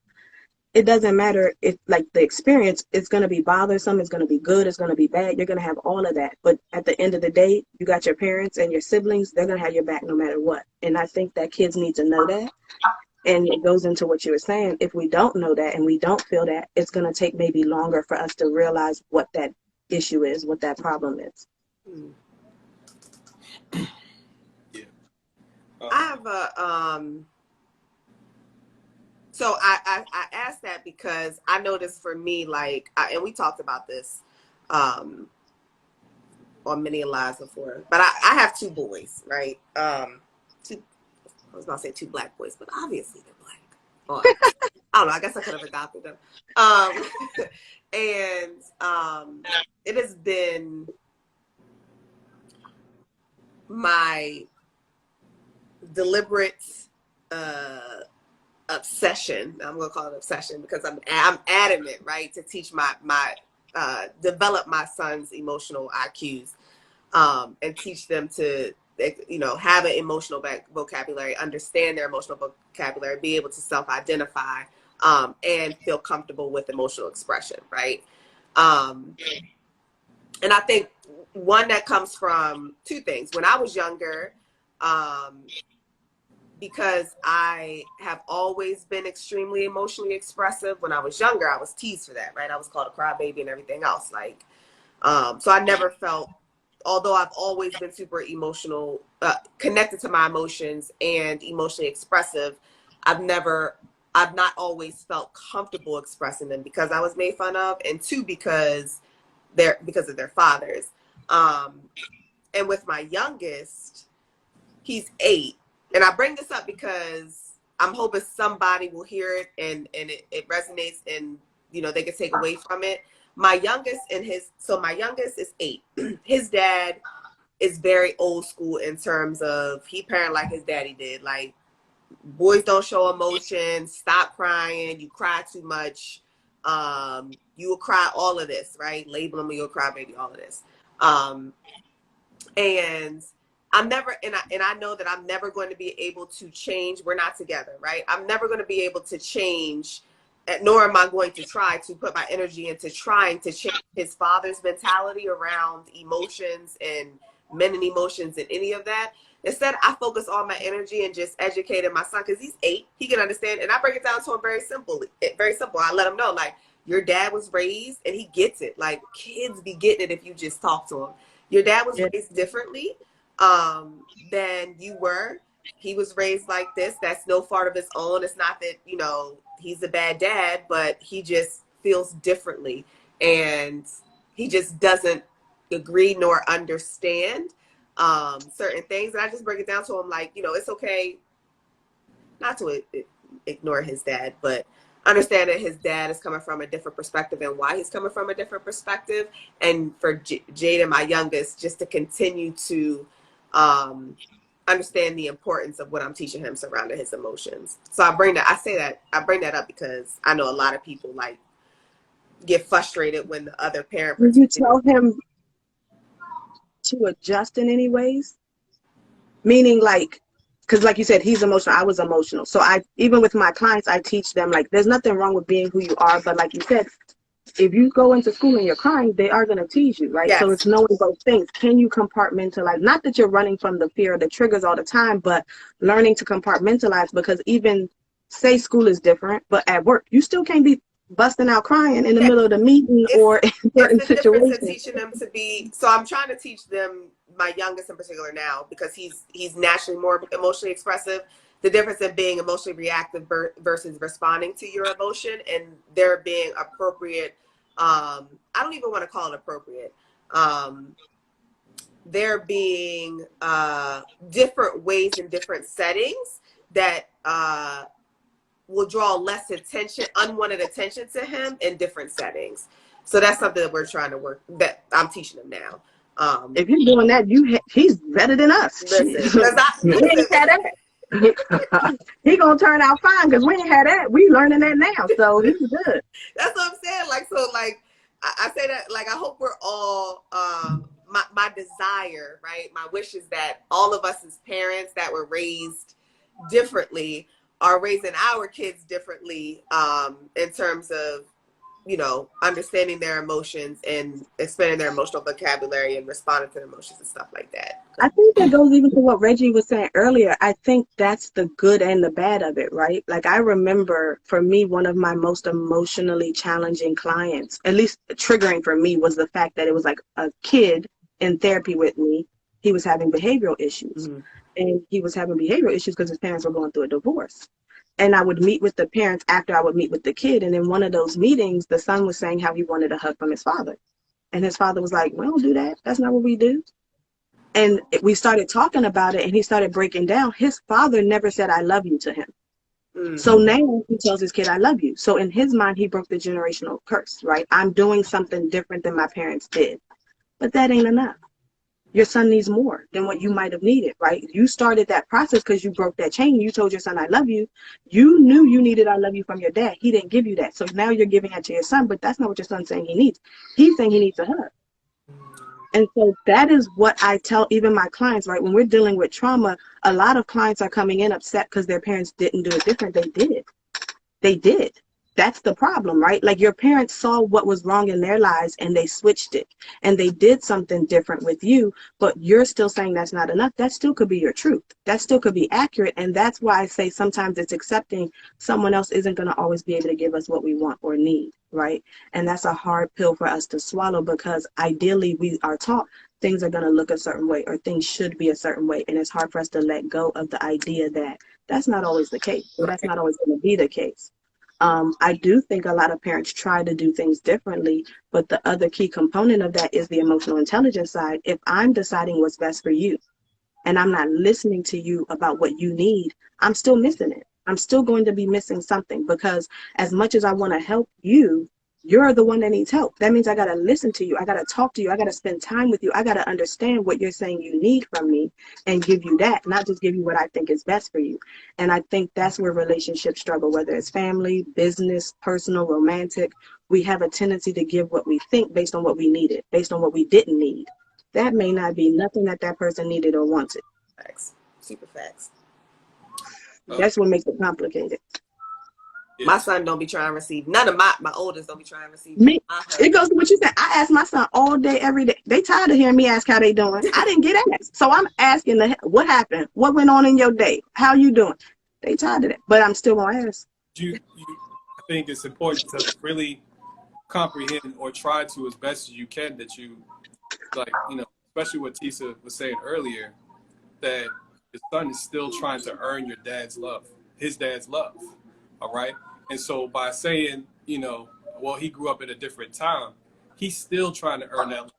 He, like, his love transcends the different time and the rationale and the explanations of, you know, so a lot of times, you know, what we talked about earlier, anger being the exceptional outlet through the masculine lens, all right, can be a reflection of a son looking for his father's love, trying to earn it till this day, trying to earn that hug, trying to earn that I love you. Yeah. So when you are trying to deter him from doing what his dad is telling him to do, right or wrong, that's what you're asking of him. And that is a tough ask. And this is why we're having this conversation today. Wait, hold on. I mean, this is a I big missed reason. that. Break that down for me again. So when you're asking him to be more emotionally intelligent, to do the very opposite that his dad, don't be emotional. Why are you being emotional? Because tell me, what kind of emotion was his father exuding when he was saying that to his son? Probably frustration. Mm-hmm. Okay, all right. So, what do you think your son, is learning to try to connect with his dad? My son matches energy, for sure, hands down. But it's deeper than what he's just monkey see, monkey do. That's him trying to earn his father's love, is what I'm saying. Right. I'm trying to be dad. All right. So you asking him to be more emotionally intelligent, to do those things, all right, is a tough ask, is what I'm saying. So I'm not asking him to be more emotional. I'm telling him it's okay for him to be him. Yeah. So I was being very generalized because I wasn't specific to what you were saying. Oh, okay. But I remember you saying that there was a deterrence between what you were asking and illustrating why his dad was the way he was, right?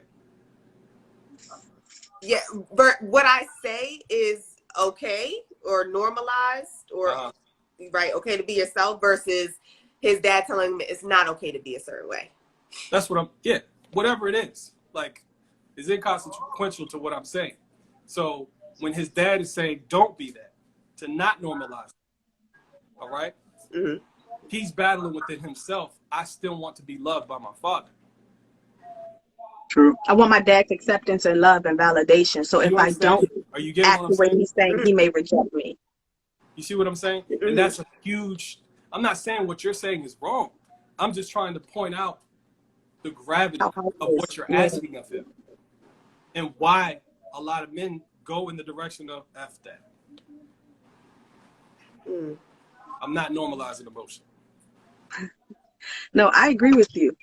Absolutely. I think what you just said is the hardest part of kids through divorce. They're trying to please both parents and get both parents' love. And if it's two different rules, now I'm adjusting back and forth because I want the love of this household. I want the love of that household. So now I'm adjusting to what they want. I'm adjusting to what they want in order to get that sense of validation and acceptance, which puts that pressure on the children to kind of navigate that. And that's interesting you say that, because say you have a boy and a girl, the parents might raise the boy and the girl completely different because it's acceptable for the girl to be emotional. So you got the girls getting the exact same treatment from both parents because the emotional aspect is the same. Because the dads are emotional and soft and huggy and kissy with their daughters, but they may not be that way with the son. So the son has to be one way with the mom and a different way with the dad. That's very interesting. And it's not something you think about. You do it, but you don't, as a man, you never really think about it. You don't think about it until you're grown. I saw with my brothers. I was in between two boys, and I would see the difference. I remember almost getting a beat by my grandfather because I spoke back to him. But I spoke back to him to let him know the thing that he was about to spank my brother for, I did. And I didn't get a spanking. But you were about to beat him for it. Why? So it goes to part of what we're saying. A lot of times men are taught not to express at a very early age. I don't think girls are necessarily encouraged to express either. But like you said, there's not the same reaction, right? Like, I'm not going to get slapped if I cry, whereas my brother, get up. What are you doing? Right? And that's the energy that we give the boys so they know this is wrong. So now you want me 20 years later to speak to you and express my emotions to you? That's crazy. That's crazy. How could I do that after all these years of being told something completely different by everyone else I love and admire and respect? That's the situation me and Travis talked about with, what's your boy in the Vikings? He beat his son. He got into a lot of trouble in the media for spanking his son, Adrian Peterson, for going too hard. But that's normalized in our culture, right? So for him, that ain't wrong. Yeah. You're telling me it's wrong, and I'm supposed to believe you versus all these people my whole life who said what I'm doing is the right thing to do. That's what makes it, I agree. That's the part of what makes healing hard because we don't get to heal in a vacuum, right? It's not just me going and doing what I think is best. If I do what I think is best, I'm still listening to all these people tell me whether that is right or wrong. And that's going to influence me on some level. But that's also the reason I say that, to me, the beginning of healing is stepping out of that, right? Yeah. Stepping out of what everyone else is saying to you, stepping out of what everyone else is telling you, Thanks. even your own experiences, right? Like, I hear a lot of men and women in therapy tell me they're parenting a certain way based on how they were parented. But did that work? Did you like it?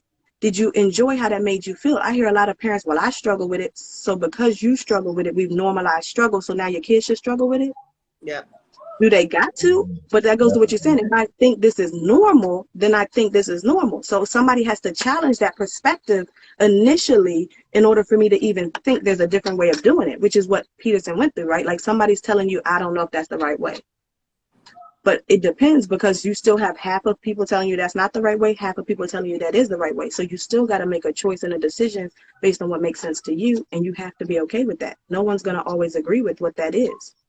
That's also difficult because you're going to constantly be facing that critique and criticism, which is why I say you have to kind of be okay with that. No matter what you do, you're going to receive critique and criticism. You can go out and give $1 million to homeless people and poor people, and people are going to be like, oh, you're just doing that for the hype, for the whatever. No matter what you do. So you kind of have to have something grounded in, I'm okay with that. But that requires a lot of work too. And I think that is where the healing is challenging, right? If I meet a person, it doesn't matter, friend, romantic partner, business partner, they're going to have issues. I'm going to have issues. No one's going to be healed instantly. So are we giving time for that? Are we giving grace and patience and benefit of the doubt to say that you're working through those things, or you're working on those things, even though you're still manifesting those symptoms right now? And I think that's the challenge. We're like, oh, no, I see symptoms, you're not healed. Well, I didn't say healed, we're healing, right? It's a process. Are we still going through that? And I think that's what makes healing difficult too, because if I see you doing, when I was dieting, my certain family members would be like, are you supposed to eat that? Like, is this a group activity? But it was holding me accountable. I didn't like when they were asking me that question. Not but as it a was group activity. I'm like, hold up. I signed up for this group diet. I didn't. But that's a part of the accountability, right? And a lot of times it makes us uncomfortable, so we run from it, right? Like, I didn't ask for that opinion. Unfortunately, I think that's the challenge. As we're doing things, you're going to always have those people like, well, I still see symptoms. Well, I see this, I see that. And it's going to make you wonder, are you healing? Are you not healing? Where are you in this journey? Have you even started the journey or the process yet? It's not going to be the same for everyone. And so that is where that judgment comes in, because I'm here. I'm not doing that. I see you doing that. You must not be healing, or you must not be working on yourself. Well, what if they are? And if it doesn't look where you look at, or it doesn't look how yours looks yet, but it doesn't mean they're not doing it. And I think that can become part of the problem in our community, because we're comparing and we're judging and looking at everyone's growth and process, but we don't really know all the context to know if they're healing or not.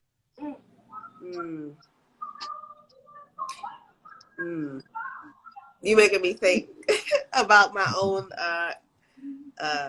standards when it comes to dating.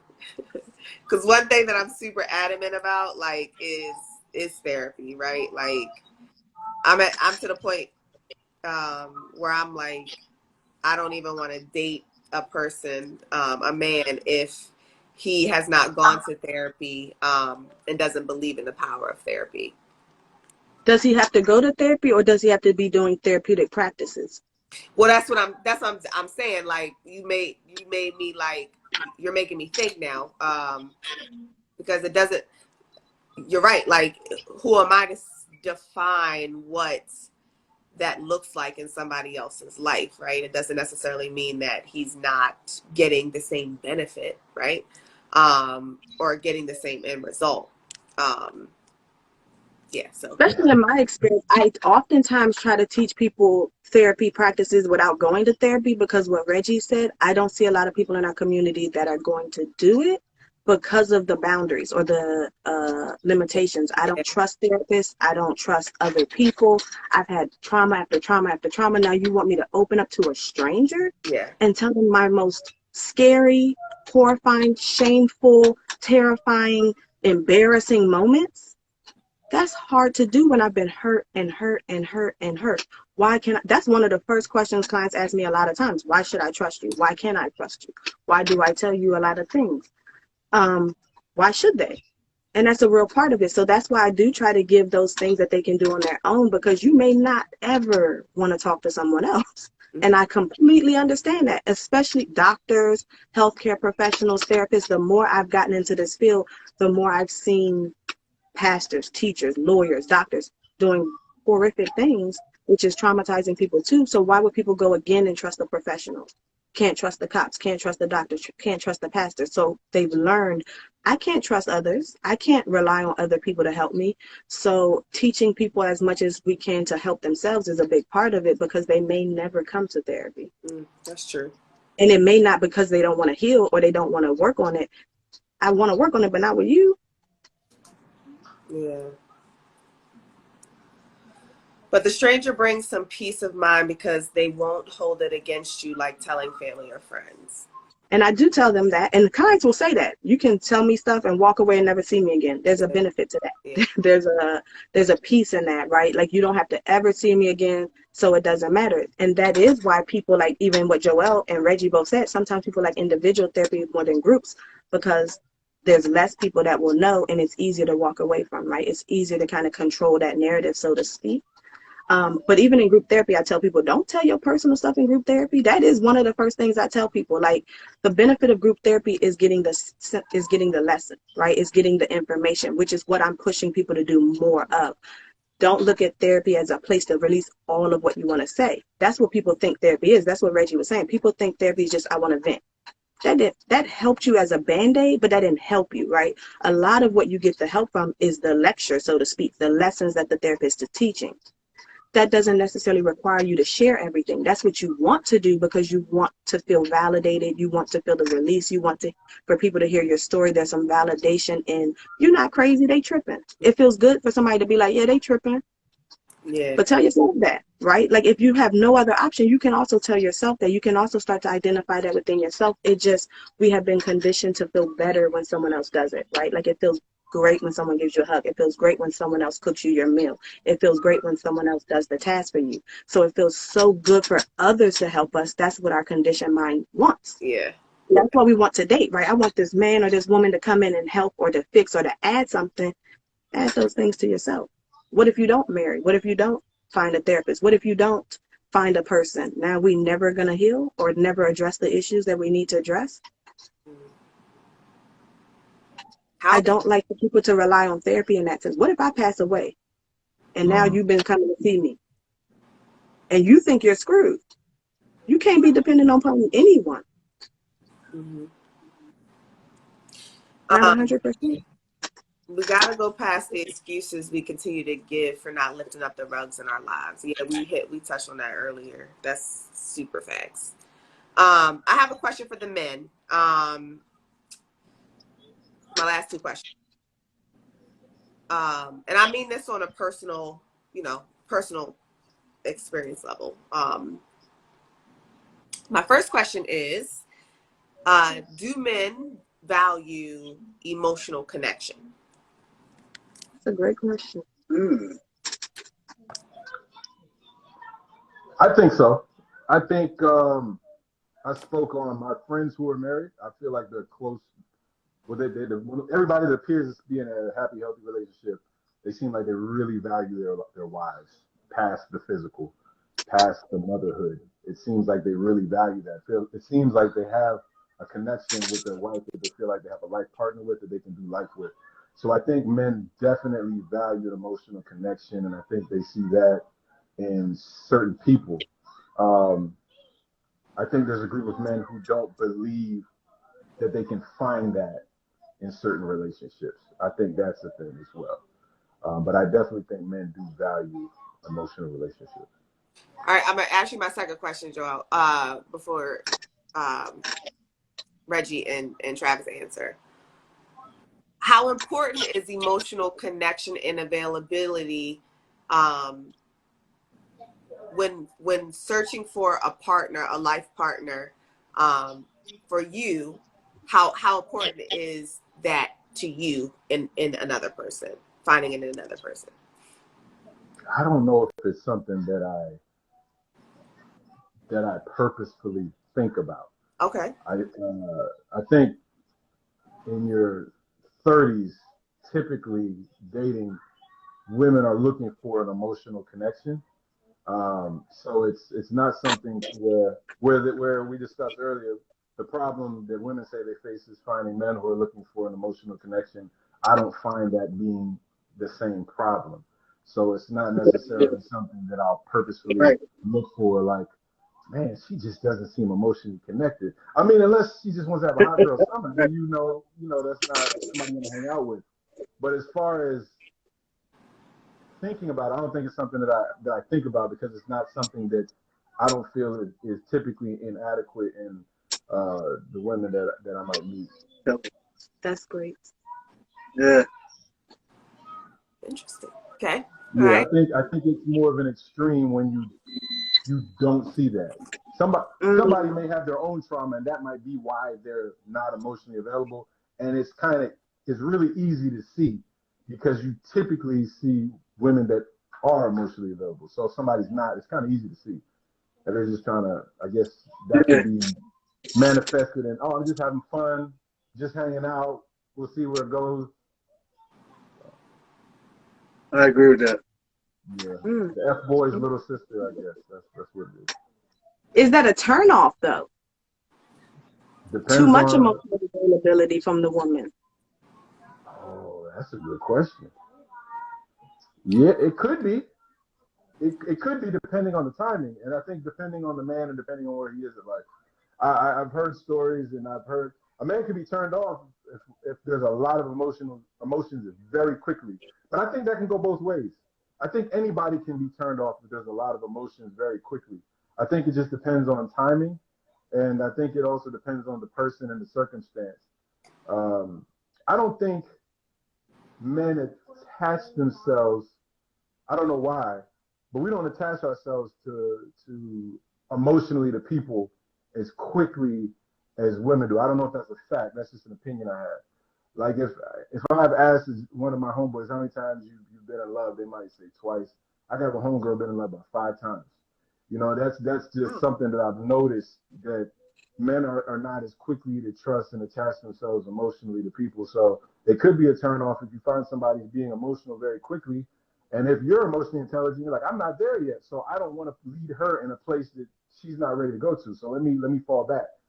So, you want to match the energy with the person you're dealing with and get to know them and have time Yeah. to cultivate a relationship before you get there. Unless there's some kind of amazing spark that came about that you didn't anticipate. That could happen too, but I don't think that's an everyday occurrence. Okay. Is the emotional connection? Because that's the other question I was gonna ask when you said emotional connection. Is that the spark? Because I hear guys say that a lot. Spark. I think that is. Yes, that's probably what it is.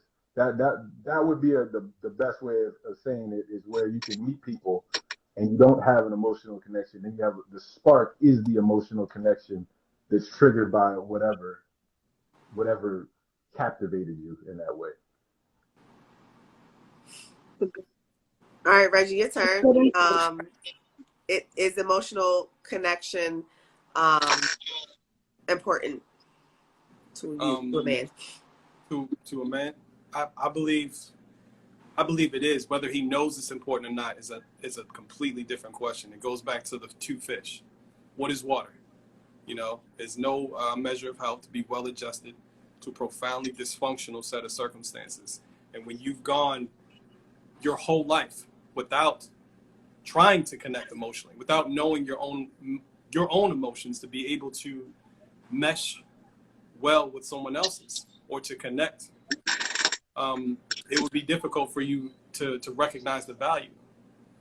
You're on the other side of the unknown, like what I was saying with my clients, in the sense that they're on one side where they're hopeless. There's no hope for finding a positive clinical outcome or feeling better and not feeling anxious every day or not feeling depressed when you roll up at the edge of your bed. All right. In the same sense, a lot of us aren't looking for emotional connection because we're still programmed to protect and provide. robotically. And that's, you know, if I protect and provide, I'll have all the women and I'll let everything else work itself out type of thing. You know what I'm saying? A lot of emphasis in prioritizing that has completely overshadowed the emotional aspect. But once they do, much like my clients, once they get to the other side, I'm like, oh my gosh, like she provides a safe emotional space for me not to have to be strong. I can be real, and it's okay. And she's not going to think of me as less of a man, and she's not going to be less attracted to me. As a result, I can really be who I am, and I can comfortably just let go what's inside of me. And she knows exactly who I am, so I trust her love because she knows who I am. So and she loves me still. So I believe that it's incumbent, but whether or not they're aware of that, is a different thing. And for you, is emotional availability and connection something that you actively search for and can identify in dating? Yes, very much. Though, you know, I'm gonna say this. As a clinician, I've learned that patience, tolerance, understanding, and these things are finite because I give these things to my clients on a daily basis. What I do is sacred to me. By the time that I'm done, I've realized that it's finite. It's you know, so the people I care about most, my family, the woman in my life, like whoever, I might be given leftovers. Yeah. You would think that as a therapist, I would be able to navigate situations like I'm just surfing waves. But when you're giving this part of yourself in relationships in your profession, it really takes a lot out of you. And a lot of people don't talk about that. So, but yes, I definitely, you know, I look for emotional connection because I'm thinking about what we were discussing earlier about like your son. You know, what is this woman going to be teaching my children? How to navigate their emotions. All right. Because, you know, let's say that her and I get into a fight and she goes and vents to the child. Whatever she says about me from a negative point of reference, she's saying about the child because he or she comes from both of us. All right. And that's the understanding, and understanding how are you programmed. So like during the critical stages, like we talked about earlier, when the child's brain is still developing, their body, their biology, their chemistry, whatever that they're exposed to on a regular basis is how they develop because it's happening during the critical developing stages. Yeah. So it is super important as far as the emotional connection, as far as the emotional intelligence, as far as communication, as far as, you know, just managing of self-regulation, boundaries. A lot of people think boundaries are something that divides people. In actuality, it brings us closer together. Yeah. Because think about the people that you love the most. Guarantee you they respect your boundaries. If you know that there's something that triggers me, right? You know that there's something that triggers me and you don't press that button on a consistent basis. You know how to navigate that. I'm going to feel more comfortable around you and I'm going to want to hang with you and I'm going to feel close to you and I'm going to share more with you. And this is how boundaries bring us closer together. Yeah. Okay? So this is what's important in a relationship. But everybody's not a therapist. Everybody's not thinking with this lens to interpret their perspective. All right? And if you want to, click the link in my bio. You're hilarious.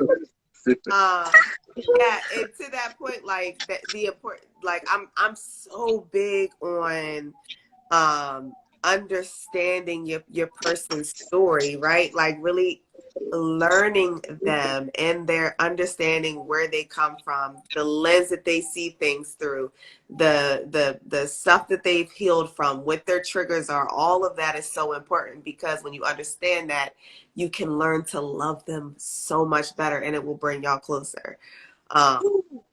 Yeah, it's a whole nother conversation. Yeah, absolutely. Travis, my man. Yeah. So what do you think? What do you say? Do you think is emotional connection is important to men? I think yeah, but I think emotional connection sounds two-way off rip.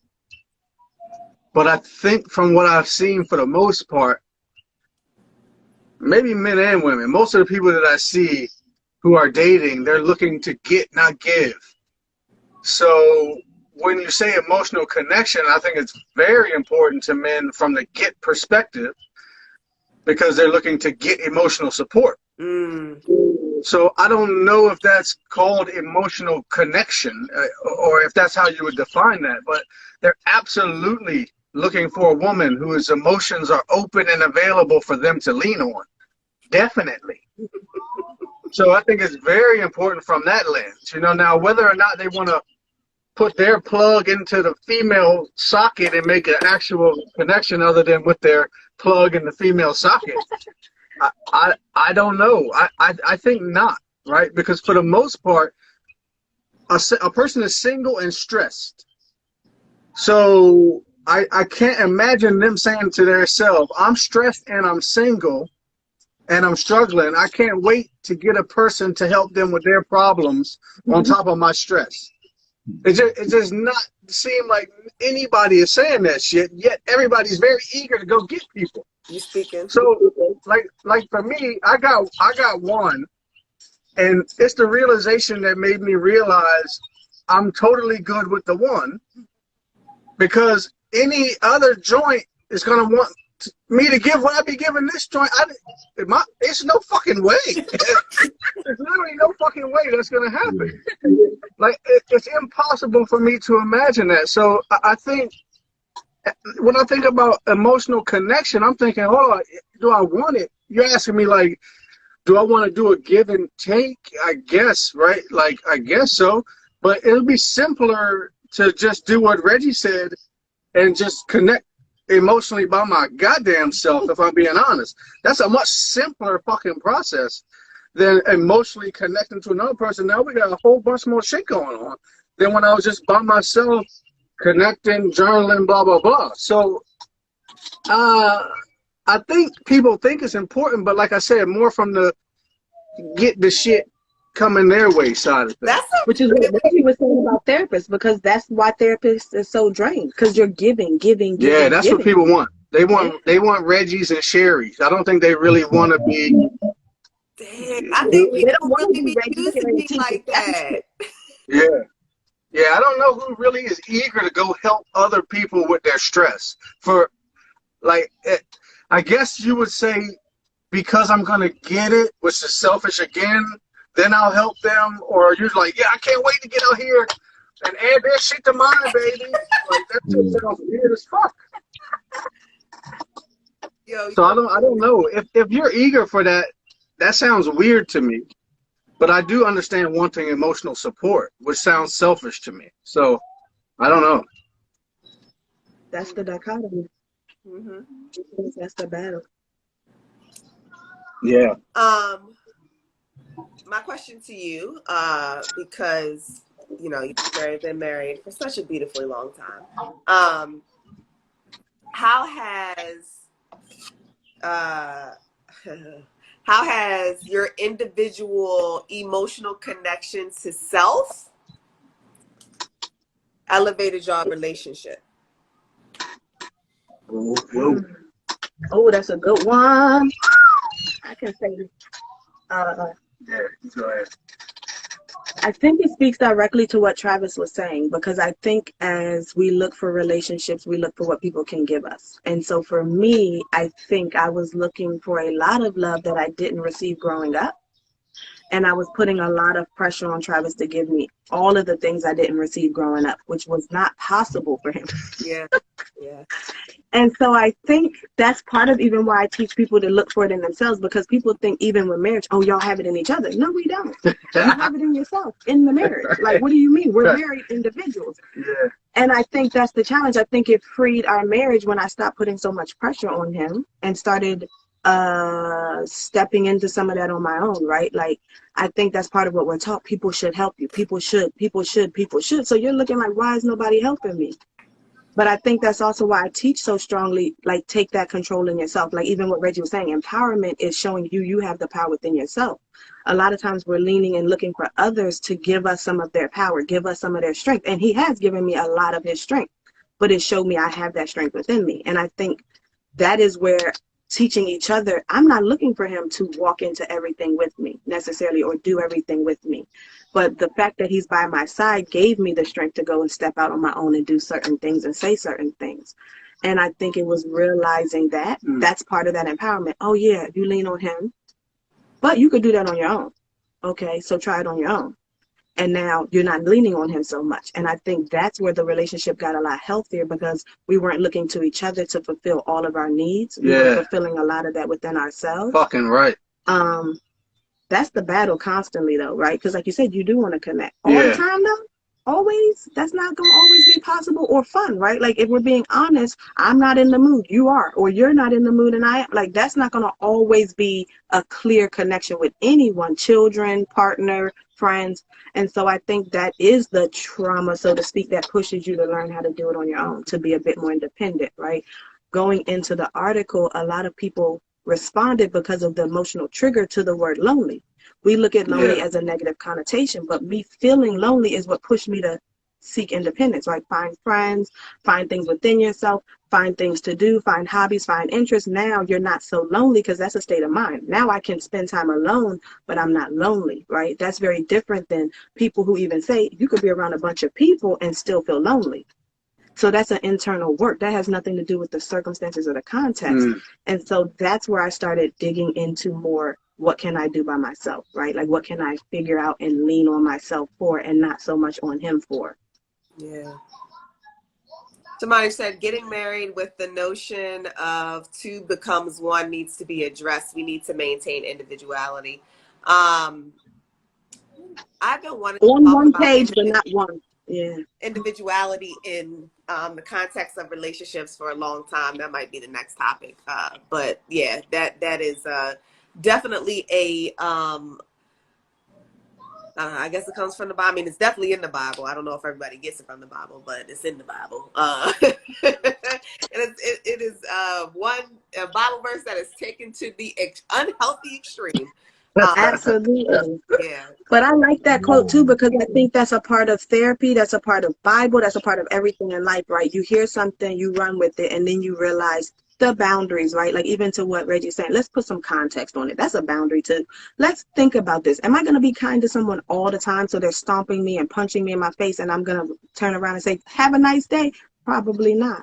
That's probably not realistic. So you got to put some concept on it. I think it's an idea of having one goal, one vision, one morals, values being united, right? But are you going to be completely one person? Absolutely not. Yeah. That's not even possible or I don't even feasible. want, what? Don't want to be, exactly. So I think it's learning and peeling back the onions and, like, the layers of the onion, so to speak. Like, that's the part of understanding. It never goes away. When you reach level 5, you have a certain understanding. Yeah. When you reach level 8, that understanding shifted. Level 10, level 20, there's going to be constant new levels of understanding. And that's where we have to have patience with ourselves and others. Because like you said, how do we know someone's healing? What if you're on level 5 understanding? That don't mean you're not trying. You might need to do some more work, but I think that's where the patience comes in, and recognizing we're not going to be in the same space always. Yeah. Reggie, somebody said you had a cool background. Appreciate that. Thank you very much. So I'm gonna wrap it up because we've been on here for almost 2.5 hours. And Joel's face is hilarious to me. I'm watching you, and I'm like, Time to go. One of my AirPods just died. I'm like, time to go. So before we go, because we was talking about it tonight, just want to let y'all know, Sherry is a mental health therapist. Reggie is a mental health therapist. If y'all need someone or Reggie. Call Reggie. Call Reggie. If you need a therapist, call Reggie. Especially if you're a Black man that need a therapist, call Reggie. Ooh, No, that's on my week. I appreciate y'all joining tonight. Thank you to Sherry, Travis, Joel, and Reggie. And our next conversation will be next month. I'm going to start doing these once a month because I am coaching now, and that is taking up more of my time. So we will be back in October for another topic. Don't know what the topic will be, but I will let y'all know. In the meantime, Sherry and Travis have a really dope podcast that y'all need to check out. Follow them if y'all not following them already. Anybody else have any last words before we leave? You want to do one more plug, Reggie? No. Thank you for having us. Thank you for having us. I Great gave y'all like discussion. 3. I think I'm Very informative. met my quota. Got a little tally sheet over here. Y'all in the comments, thank y'all for joining, and we hope to see you guys in these Instagram streets and back in our next live when we have it next month. All right, y'all. Yes. I'll talk to y'all later. Have a good Yes. night. Bye. Bye.